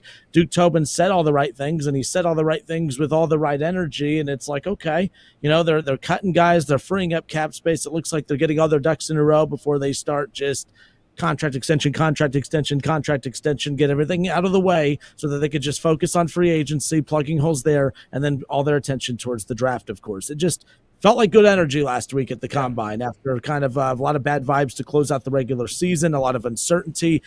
It felt like there was a lot of good vibes, but then Diana Rossini, of course, with The Athletic, in a recent article, just a brief snippet about things that she heard at the Combine last week. Despite the energy of Duke Tobin in the front office, the activity is not matching the energy. The activity being the negotiations right now, and this is just regarding Jamar Chase, that the current negotiations going on between Jamar Chase's camp and the Cincinnati Bengals, that they're pretty still far apart. I don't know how you could be far apart. I think this is one of those, it's pretty damn simple. I have a hard time believing that Jamar Chase could be asking for something that either A, isn't warranted, or B, is unheard of, or C, isn't anything that we wouldn't expect the Bengals to do for him. Is this alarming news that Diana Rossini hearing at the Combine that the energy of Duke Tobin in his message last week is not truly matching the activity behind the scenes? Jamar Chase, his camp, and the Bengals front office still far apart on contract talks. Is that should we be concerned in that regards? I was really hoping the Blackburns were going to listen to Joe Burrow and Duke Tobin and all this media nonsense that's been happening over the last few months. Walk into the meeting with Jamar Chase and say, yeah, here you go, here's 40. Yeah. But everyone says you deserve 40. You say you deserve 40. Yeah, here's the highest paid player in the NFL that's not a quarterback. We all knew that wasn't going to be the case. And in all honesty, that's a bad way to go about negotiations. Yeah. I would hope at the start of the offseason they aren't coming in with the exact same number. That would mean the Bengals didn't do the best job they could to get the best contract for the team. So there's a long, long way to go before we have to freak out about Jamar Chase. This is certainly not going to push me over the edge. I do think something interesting that's happened in Cincinnati, and I certainly fall victim to it as well as a Bengals fan, but when Diana Rossini and The Athletic posted this, I saw most of the replies saying, oh, classic Diana Rossini, classic Athletic. They're just trying to ruffle Bengals fans' feathers. Well, we do that with Schefter too, and we do that with ESPN, and we do that with First Take, and we do that with CBS, and we do that with Fox. What reporter reports for us anymore? I feel like Bengals fans just have their guard up all the time and won't take any report for what it's worth and what they're saying. They always have to, find the subliminal messaging and what's the motive for them reporting this. I think a lot of times it's the story, and we just don't like how cheap our front office is and how poor they're run. And I wish that they'd be run a little bit better, but I think all these stories that are so bad they couldn't possibly be true, I think some of them might be true because I think our front office might be that dumb. I think we all wanted to take what Duke Tobin said last week and say, you know what, the Bengals know what they're doing. Yeah. We got a guy, he knows what he's doing. The ownership, we're all in unison right now. And I think what you saw, immediately when the T. Higgins posted the little cap emoji, I think it was like, all right, maybe we were just being preached to. Maybe that's what it was. He had a calculated list of words he needed to say to make us all feel comfortable during that little press conference, and we all felt it for about an hour until T. Higgins posted the little cap. Yeah. So now we're starting to see that maybe those were just words, and you're going to have to actually do something now. Actions, we all know, speak louder than words. And if the Bengals are unable to get a deal done with Jamar Chase, truly, there's no other deal they'd ever get done ever, period. I mean, you have to sign Jamar Chase. You know he's going to be the highest paid wide receiver ever. You know that. So let's just get the thing done. I mean, we don't have to sit here all day. I'm not saying I have a hard time believing he's asking for $55 million a year. I don't think that's the number he's asking for. I don't know what he's asking for, but I have a hard time believing he's asking for more money than Joe Burrow. And he's, I'd argue, just as important as Joe Burrow on this roster. That's how good of a wide receiver he is. He's the arguably best wide receiver in the NFL. You're going to have to pay him like that. If they're that close, if they're that far away, this close to the NFL draft, we're going to have some problems. Yeah, what's far apart, by the way? Casey, what do you think far apart means? Like when they say that, okay, because I think the energy last week was great from Duke Tobin. It sounded like, yeah, it was almost like Jamar Chase was made like an afterthought. Like, yeah, we're going to make him the highest paid non-quarterback in the NFL. Like this is really about trying to find a way to get T taken care of and get Trey and like that. I was surprised that was what came out from the reporting of Diana Rossini, that they're far apart. What do you consider to be far apart? We know $35 million a year is the highest paid wide receiver in football right now, $35 million and some change, of course. He wants to reset the market. We're assuming 40 in that range. If he wants 40, Justin Jefferson's at 35. What's far apart? I mean, are the Bengals truly coming in and just saying, hey, we're not giving you 40. We'll give you 37 to make you higher than Justin Jefferson. But what do you think is far apart? What do you think the holdup is here as far as that's concerned? Not saying a deal should be done this second, although why not? Right. What is far apart in your opinion, Case? Well, based off of what has been said in prior years with other athletes about extensions with Duke Tobin, they're not going to just fork over that money right away. They're going to have a negotiation before they get anywhere. So that's my first reaction, is that it's probably a overreaction to them just trying to do a negotiation with Jamar Chase, trying to get the best deal that the Bengals can get before going ahead and just, giving into demands here, which will inevitably happen. I do think that he will get that $40 million. I don't think that's what the issue is. If anything, the biggest holdup is probably something that Jamar already has had issues with, which was the disbursement of money and the guarantees and how it all is structured. And that's where I would venture to guess is where the biggest holdup is at this moment. Whether or not the Bengals will put a lot of money front load, however they want to structure it, that is probably what the issue is at the moment. I don't think it's a matter of making him the highest paid receiver. I don't think it's a dollars. I think it's the disbursement, if I had to guess. Also important to note that Duke Tobin's done. Duke Tobin's out of this whole thing now. Like, he did his bid at the Combine. He now has nothing to do with this. It's the Blackburns and it's Mike Brown. Duke Tobin can say he wants to negotiate with, whoever and not be disrespectful and pay him the top whatever. He doesn't have the checkbook to do that. So it has to be the Blackburns. It has to be Mike Brown that get this done. I would love to give Duke Tobin credit and therefore blame when it inevitably gets done or doesn't. I just don't think it's fair either way. I think if it gets done, there should be a quick blurb on Duke Tobin, Bengals GM, and then praise the ownership for getting the money taken care of. And if it doesn't get done, I think there should be little to no hate on Duke Tobin because it's not his fault. Every GM in the world wants to extend these guys. It's not rocket science. You want to get great players in the draft and free agency, and when you get them, you want to keep them. That's what Duke Tobin said, and he meant it. There's nothing about me that thinks he didn't mean everything he said on the podium. He doesn't have the checkbook to get that done. And if the Blackbirds don't want to fork it over, it's going to look like it's on Duke Tobin, but it's important for all of us Bengals fans to remember that he's not the one that deserves the blame. Yeah, and by the way, Duke Tobin, we talked about it, obviously, with Charlie Goldsmith. We all weighed in on it. We liked the energy. I think the energy caught everyone off guard. Like, it seemed like, oh, okay, well, what a silly us having all these doubts. I mean, he agreed with everything Joe Burrow said. We're locked in. Are we at the point now where it's cover your own ass at this point? Like, Duke Tobin, did he just come out and say all the right things so that if the right things don't happen, he could say, well, look, I told you I agreed with Joe Burrow. I agree with everything that he said. But we also weighed in last week and said, just like obviously Brad Meter and Nick Kroll with the Cincinnati Reds, you are the guy that's in charge of the negotiations, but you're not in charge of the final decisions. That's up top. And that's the unfortunate part about this. I just hope that there's not more to it where right now you just saw Duke Tobin go into cover your own ass mode last week, because I like the way Diana Rossini reported it. The activity is not matching the energy. A lot of energy.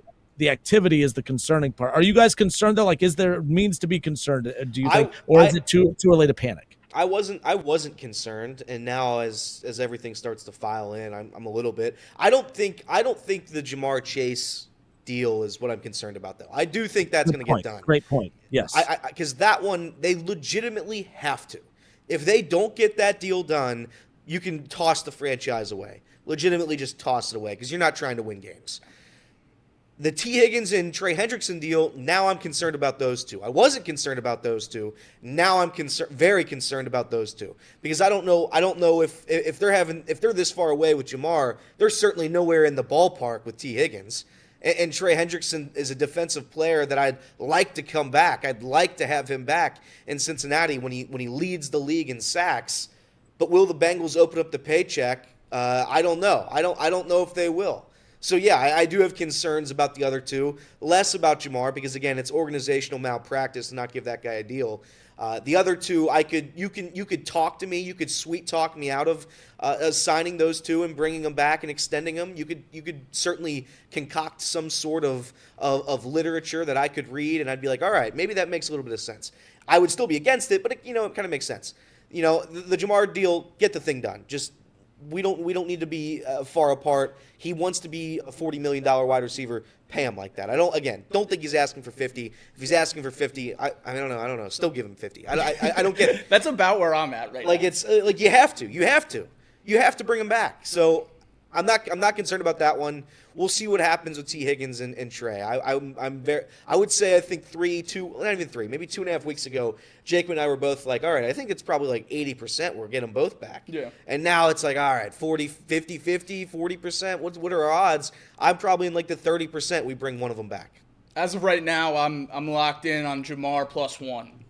I don't know who that one is going to be, but I think it's going to be Jamar +1 staying in Cincinnati, and it's going to come down to maybe it's as simple as the difference in $4 or $5 million, which is the projected T extension versus the Trey Hendrickson extension. That could make the decision for them. So I don't know what it would go, but the longer and longer Jamar Chase takes to get done, the less and less chance you have of getting all three done. You need time. And Duke Tobin knows that, and he emphasized that at the Combine. He said, we have to get these contracts done early. You gain so much from knowing what you're working with, and obviously they're not going to get that done if these reports are correct, that they're not even close together.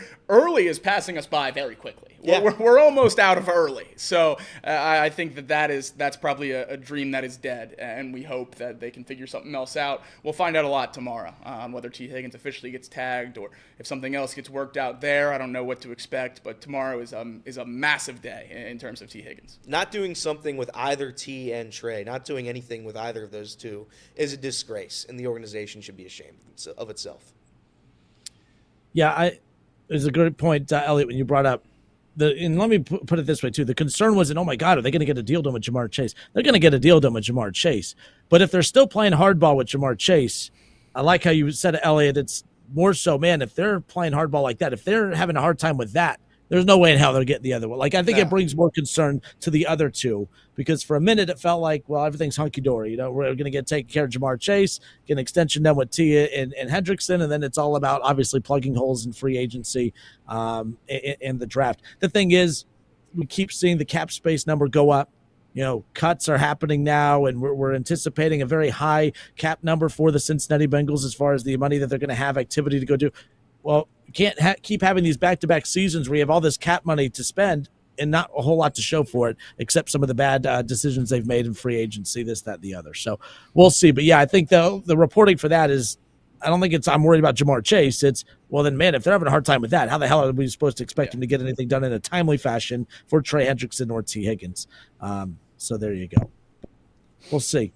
We'll see what happens. But now I see why Joe Burrow was doing that media tour. Because it seems messy. Seems a little messy behind the old scenes over there. All right, Off the Bench, presented by United Dairy Farmers, Chatterbox Sports on YouTube, ESPN 1410, Wing AM in Dayton. We'll turn our attention towards college basketball. The Bearcats, of course, lost to Houston over the weekend, but we are less than 2 weeks away from Selection Sunday. We'll take a look at some of these resumes for some of these teams in the state of Ohio and popular teams nearby. We'll get to all that and more when we come back. More Off the Bench next.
All right, and we are back off the bench, presented by United Dairy Farmers.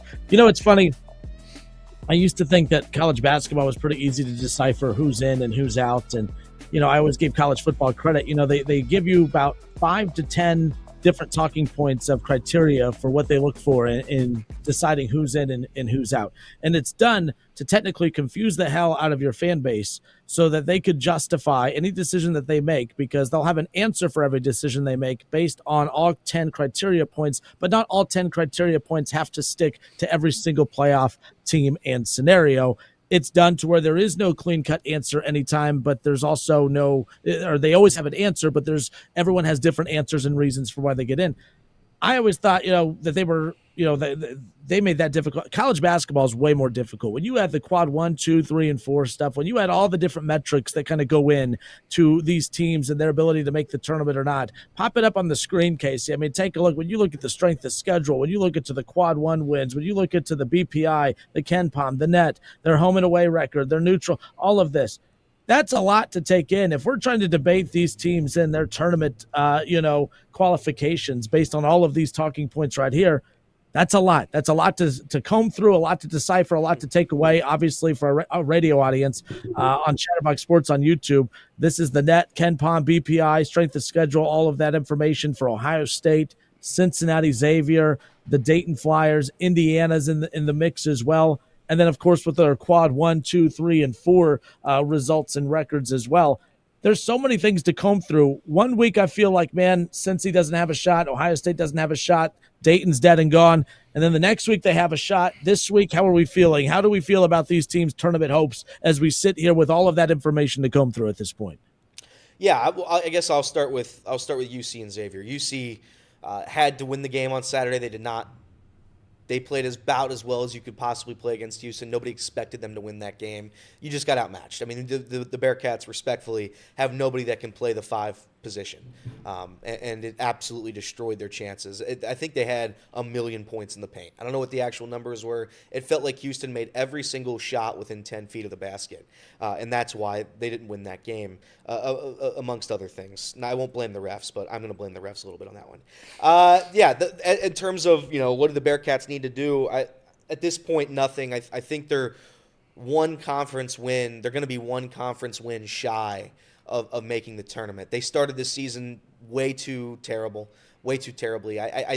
You can't lose to Kansas State on the road like they did. You can't lose to Utah. You lost to West Virginia twice. One of them being, it looked like a game that a bunch of schoolers were all like in detention for being forced to play a basketball game. It was terrible.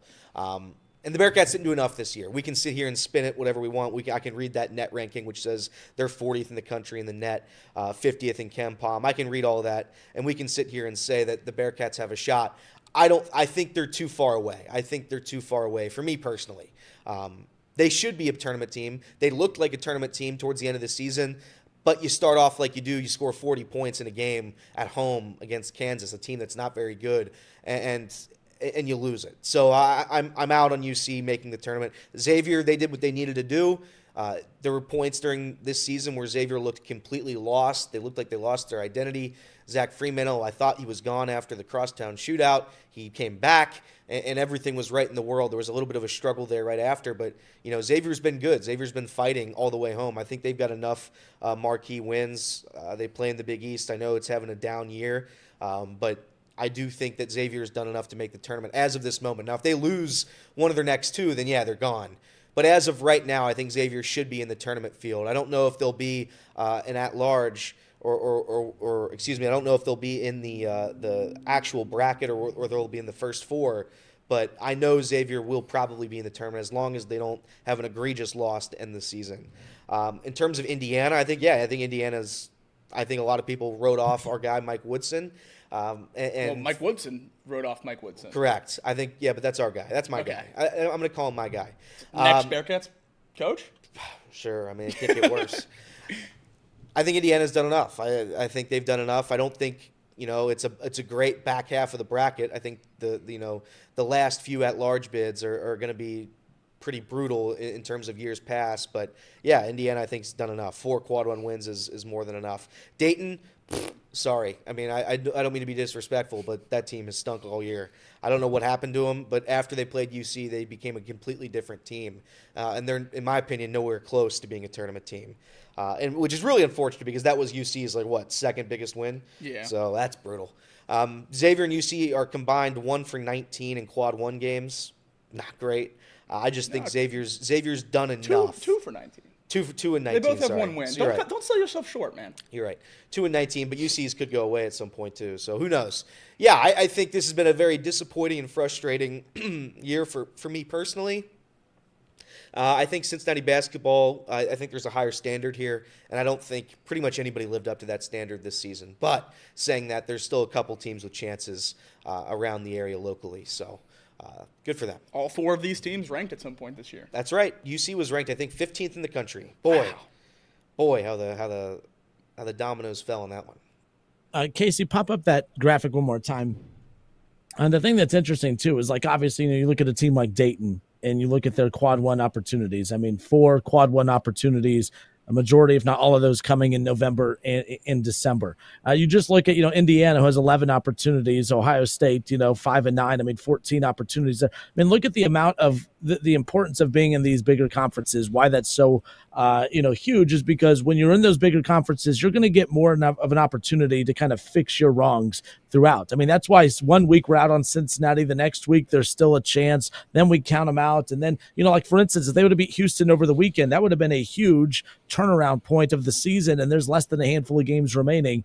But when you have this many quad 1 opportunities, it's just opportunities to continue to stay alive. Indiana has not been a great basketball team. But you get in, you can make some noise. There's just not going to be a lot of momentum that they take there. The Mike Woodson debacle in Indiana, it's not just that, they've been horrible and haven't won a lot of basketball games. They just haven't. He hasn't got them to the level that he was brought there to bring them to. You look at the fact that St. John's, they go out and they get a legendary head coach to come in, and Rick Pitino, and the first year they're better than the previous season without him, and then now they're one of the top teams in college basketball. That's what Mike Woodson was expected to do at Indiana. That's what Indiana is going to look to do with their next hire, is to bring someone in and say, hey, we're not just looking to gradually, be a 20-plus win team and, by golly, fight in the middle of the pack to the Big Ten. They want to be a national power again because that's what they're supposed to be. So that's why they're moving on from Mike Woodson at the end of the day there, but they haven't been great. Dayton, Cincinnati, these two teams have had that roller coaster season. Dayton's out. I don't give them a shot. Cincinnati, I'm kind of out on at this point as well. Xavier's still a bubble team. Ohio State, they have 2 games remaining. 1 minute I'm out on them. The next, their resume keeps them in the talk to get in. We'll see. But as of right now, it looks like we might, for the state of Ohio, only get 1 at-large team. There were some people that criticized the social media post on Chatterbox last week. Don't forget about Akron. Don't forget about Miami of Ohio at large. As far as at-large opportunities are concerned, I think we're just going to get 1, and I think that's going to be Xavier when it's all said and done. Possibly 2 if Ohio State can string together some wins to close out the regular season and win a game or 2 in the Big Ten tournament, which tips off a week from Wednesday. I don't think that Xavier can, again, this is where I am right now. I'm not the biggest Xavier guy in the world. They play Butler and Providence to end the year. You lose one of those, you're done. No chance. You win both of those 2. I think you're cemented at least in Dayton. I don't think there's anything that could take it away from them at that point if you win the next 2. If I were a Xavier fan and we got to Selection Sunday, I win those 2, and assuming, I don't know, you might play UConn in the Big East conference tournament. I don't think that game would matter at all, really. I mean, it could help, I guess, a little bit, but usually the committee has their mind made up. Especially as we get later and later into those conference tournaments. So those winning games in those tournaments don't matter as much as you'd like to think they do. I think Xavier, you win those 2, you're in. You might be in Dayton, but you're in. UC, you win your 2 last games, you got nothing. You got no chance.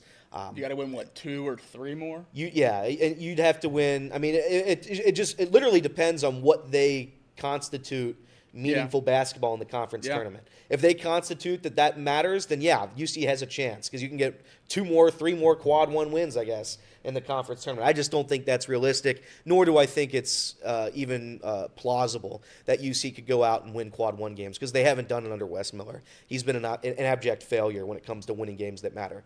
No disrespect, but I mean it's been a disaster. You haven't beaten Houston 1 time. What a joke. What a joke. So real quick, by the way, we are we appreciate those, however you guys are tuning in. But Steve Allen has reached out. He's listening to the show or watching the show, and he just tweeted all of us. Casey, I sent it to you in the group. If you could pull up the tweet real quick. This is going back to the Jamar Chase conversation real quick. As we wrap up the radio portion. But Casey, when you popped that up, so we had reported, or not reported, but we had jumped on the reporting of Diana Rossini, who had let it be known that, hey, that the energy of the front office last week for the Bengals, Duke Tobin, is not matching the activity behind the scenes. As she reports, Diana Rossini with The Athletic, that of course, that they are still far apart on a deal, talking about Jamar Chase and the Cincinnati Bengals as far as an extension is concerned. Steve Allen tweets to all of us here on the show that this is comical to me, that these leaks from front offices are always agent-driven, and what really happens, no one knows. But the easy narrative for these journalists is to say that it's the end of the world. Don't believe everything you hear or read. And I understand that takeaway to a certain point, but not that we're defending Diana Rossini. It's not like she's been on the show. I think she actually does a very good job. I don't think she was spinning it in the sky is falling. But if you are a reporter and you hear that, hey, the energy last week of Duke Tobin was that all was right in the world and that he agrees with Joe Burrow that you need to keep your good players in town and get these extensions done and spend money and add talent. It's the energy last week was great. If Bengals fans were feeling good by the end of the week, it felt like they were all going in the right direction. Diana Rossini reports that they're far apart on the deal. I don't think Diana Rossini did anything wrong here. I think she just reported the facts. They're far out on a deal. Even if it's agents feeding her that information, she didn't report it in a negative light. You perceived it in a negative light. That's the fan sense. I'm not calling you sensitive, but that we're all that way. Anytime we hear a report that's negative about our team, we take defense. We get defensive about it. That's kind of the point you were making earlier, Jacob. It's like we beat up on all these reporters that have something bad to say about the Bengals. Diana wasn't saying anything bad about the Bengals. Right. She just is reporting something that is a bad thing, that the Bengals and Jamar Chase are far apart. Whether it's agent-driven, narrative-driven, reporter-driven, it doesn't matter. If these are true, that they're far apart, I don't see how it's Diana Rossini's fault. At some point, the blame does have to go to the Cincinnati Bengals if that's the case. Look, and he's absolutely right. Don't believe everything you hear and read, especially right now, especially with free agents. Agents and players have mouthpieces in the media everywhere, and we see stories spun all the time. But it's equally as dangerous to brush off every negative story as, just a media spin as it is to believe everything you read. So you got to find a middle ground, and if there's reports about the team that we're following here, we're going to share them, and we're going to read them and talk about what we think about them. So, either way, whatever way, you stand on these reports, it's still important to recognize them and talk about them because they are facts. And whichever way you spin it, positive or negative, it is happening. The Bengals and Jamar Chase are in negotiations, and maybe they aren't very close. So it depends on, how much of a doomsday button you want to press, which each individual story you read. But I do think it's important to keep your ear to the ground and listen to everything. That way you can find out for yourself what's true and what's not, because obviously there's going to be some stories out there that are twisted and exacerbated and everything along those lines. But there's also going to be a lot of stories that we brush off as fake at first that end up coming around and being true. So, it's just important to hear everything. Yeah, for instance, last year when we had Trey Wingo on, we all got ticked off. Trey Wingo was like, hey, guys, I'm telling you, there's something not right in Cincinnati. There's something not right there. And the majority of our viewers and listeners said, oh, Trey Wingo, typical national media guy, just stirring the pot. Everyone loves to hate on the Bengals. Guess what? His sources were right. There was some weird stuff happening in Bengals camp, and it led to the slow start. It ultimately led to them missing the playoffs, and it's led to all the talking points of the extreme changes that need to be made by the front office. I don't think that's what this was, and I don't think Steve was necessarily saying that. But Steve, when you did say that that it's a leak by an agent, I think that's actually the problem, is the fact that if Jamar Chase's agent felt like he needed to release that means it's not trending in the direction you want it to go to. But we'll see. That's the fun part about this. But hopefully it ends in the right spot. I think agents should do it. I mean, if the Bengals are so far off, like they said, and again, there's no way of knowing what's going on behind closed doors, so it's all speculation. It gives us something to talk about right now, but obviously, I mean, they have to get that deal. They legitimately have to. And if applying pressure is what that agent has to do to get it done as quick as possible, then I really don't even fault him, because the Bengals are notorious when it comes to not paying people. So I hope the Bengals get it done, and I hope they don't quit after that. I hope they're like, all right, woo, got our deal done. Now we're done. No, let's go draft. I'm now fully in the boat of, if we extend all three of these guys, that's the only moves we're making. Oh, 100. They're going to be so tired. They're going to need to take a break. Oh, 1,000,000%. Maybe go on vacation. which is good because they're usually very good at drafting players, and that means it's just up to the draft to carry the team into the 25 season. No. And the Bengals are great at drafting guys. The best. Yep, and developing. So we'll see. All right, we're out of time on the radio side. We appreciate you guys tuning in and hanging out with us today. Until tomorrow, this has been Off the Bench, presented by United Dairy Farmers.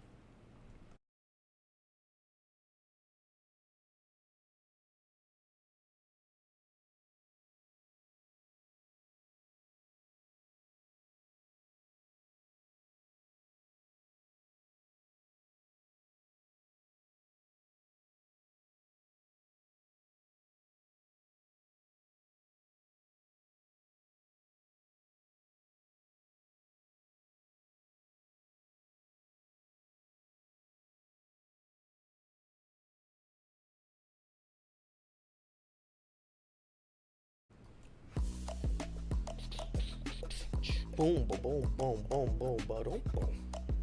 I always forget I can take my headphones off during that break. So do I. But now it's too late. It's too late now. I'm not gonna late. do that. I'm Yeah. not gonna do that.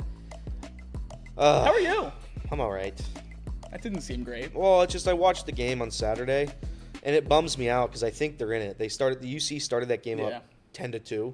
It's like, okay, we got something here. We got something here, and then they didn't have anything anywhere. I will say the referees blew that game. I'm not going to say that it was all their fault, but I will because they had a blatant missed call. Aziz had a tip in that they called like basket interference.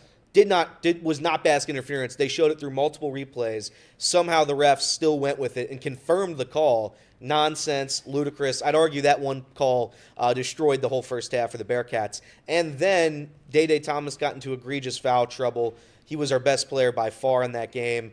Could not guard Cryer, and then it's like, all right, our best scorer's gone. Had to miss a lot of minutes.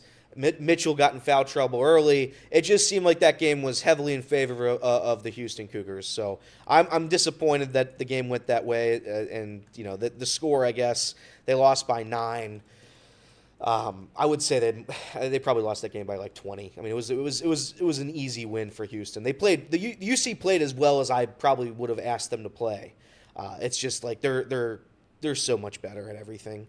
You see it like it comes down. The whole offense is, can we make the most contested fadeaway 2-point jump shot you've ever seen in your life? And if they make that one, all right, that's one possession.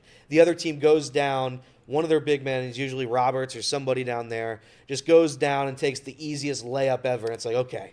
That took 1 second for them to march down the floor and have a sky hook from 2 feet away.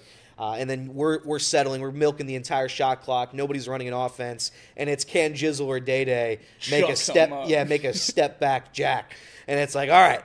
And it's just, you're not going to win games that way. It's impossible to. So that's why I'm frustrated. It just didn't go our way. The season's a complete failure by Wes Miller. You know, Sean is in our chat. I love my guy Sean, but he's saying the season's not over if you win 3 of those games. I don't think it matters. I think there's teams in the conference tournament that won't even be playing as hard as they probably need to be because they're just resting for March Madness. And if I'm wrong, I'm wrong, but I have a hard time believing if UC wins a couple games in the conference tournament, that just makes them in the tournament. It's nothing to me.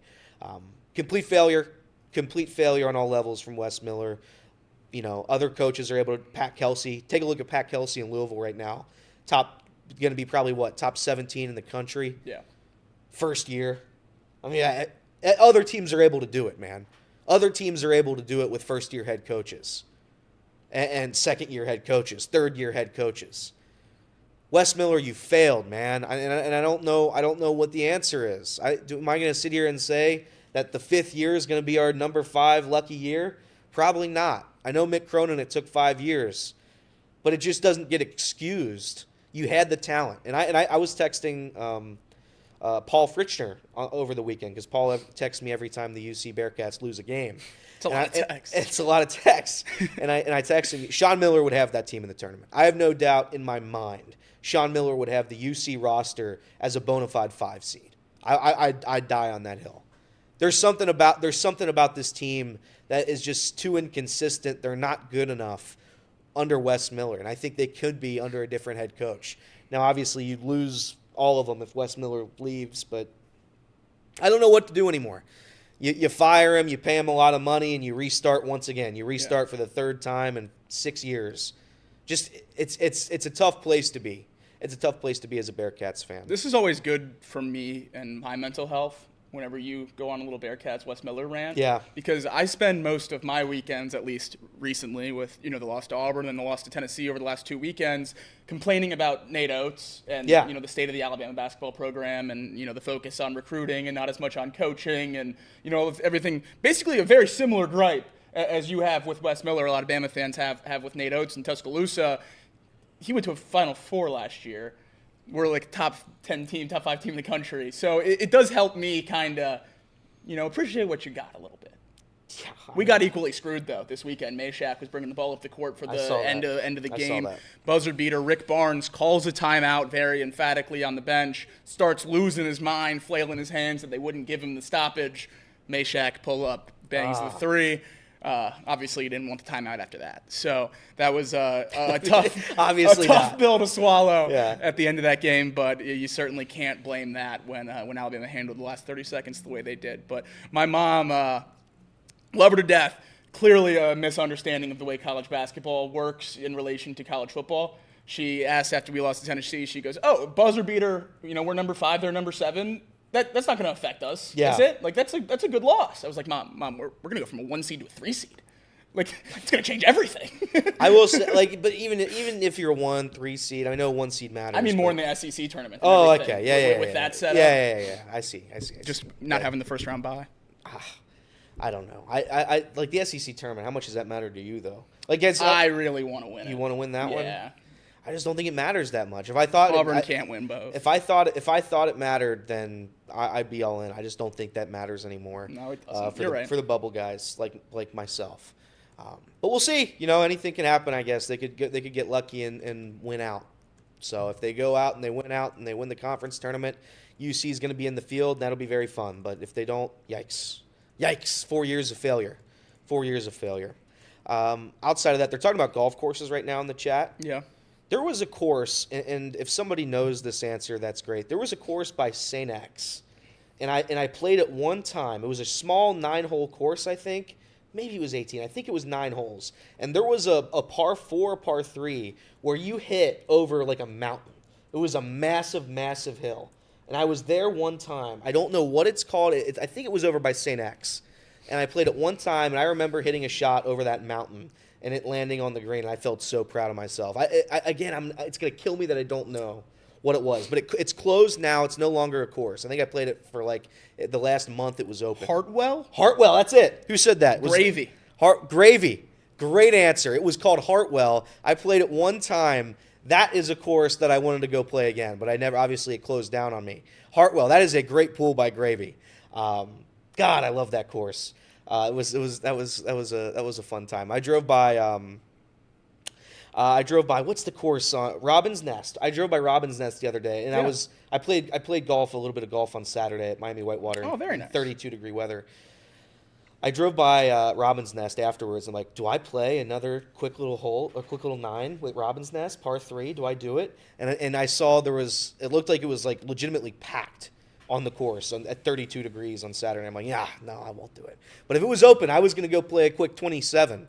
But yeah, man, I'll tell you what, there's nothing better than golfing in the cold because you get to wear whatever you want pretty much. I think courses are pretty lenient. Yeah. I saw guys at Miami Whitewater on Saturday. They were wearing pretty much what I was wearing. It was like sweatpants, hoodies, and hats, like the winter hats. Yeah. Everybody's just having a good old time. So, but yeah, Hartwell was a great course. I got to go play. Colin's inviting us to play golf somewhere. Hickory Sticks, I think is what he kept saying.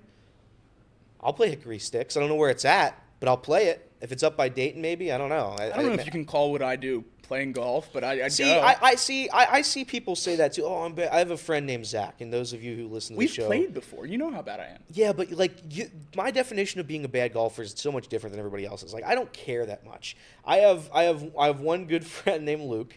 He's not the best golfer in the world, but he's out there to have a good time. If you're out there to have a good time and vibe with the boys, it doesn't matter. You're just going out there to smile. I do think there is a line. There's a line. There's a line. There's certainly a line. But like if you're shanking 1 every 4 shots, fair. Like you're fine. Like you're in a great spot. Fair. If you're around 100, 110, Yeah. You can play around a golf, Okay. I think. I see.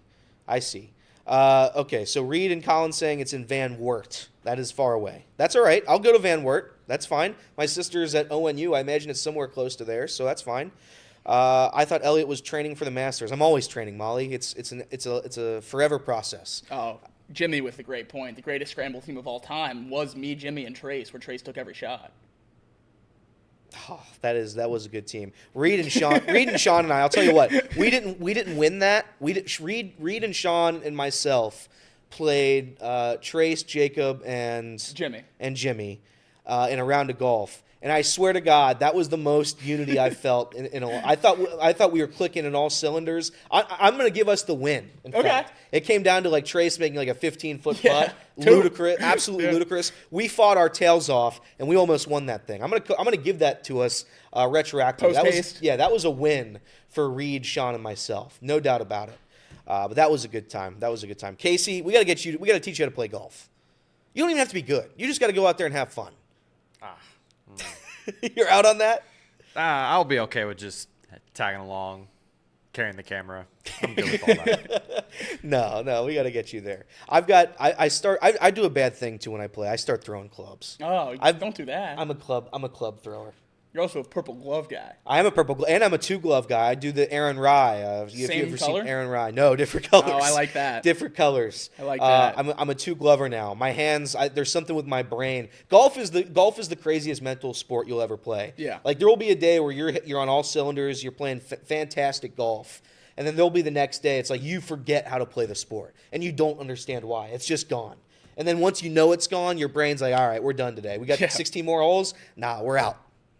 But it's a good old time. Reed says golf is dumb. I gave up. Reed plays by. Reed's a good golfer. That's the craziest part. Reed's a really good golfer, and he discredits his game. I bet if he went out and played once a week, he'd shoot like an 80 consistent, 85.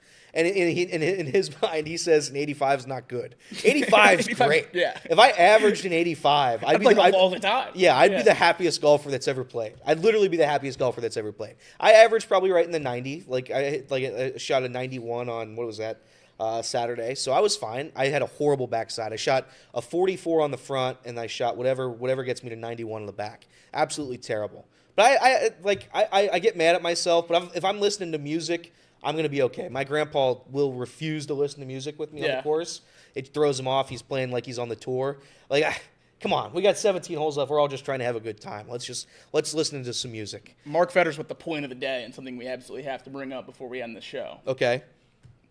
McPherson has not been the same since he golfed with Reed. Yeah, Reed destroyed There's a very clear point in Evan McPherson's career where he forgot how to kick field goals. There's going to be a moment when we look back at it, and Bengals fans on Twitter aren't going to know. No, they'll have no idea. They're not going to even have any idea of what happened when Reed Mouse played golf with Evan McPherson and outdrove him on hole 1. They're not going to know. That's right. They're not going to know what happened. But I think our guy Reed Mouse might have destroyed our kicker. Ended a future Ring of Honor career. Correct. And now he's gone. Now he's just gone. Quick 9 holes. It's over. Oh, that's terrible. That's terrible. All right. Anything else? You guys good? Casey? Yeah. You're fine? They called you. They looked like you were going fishing. You going fishing after this? Well, I am from a fisherman family, so that would make sense. Lure on. Lure up. Lure up. Not lure on. Lure up. That's right. Lure up. Well, that's it. Everybody have a very pleasant Monday afternoon. We will be boxing immediately after this, after we go to the bathroom break. Everybody else, thank you for listening. If you're listening on podcast, and if you're watching and you don't talk in the chat, I know there's many people who watch this and don't talk in the chat. I love you all as well. I also love the chat. Bye, everybody. Podcast listeners, I gave a thumbs up. That's right.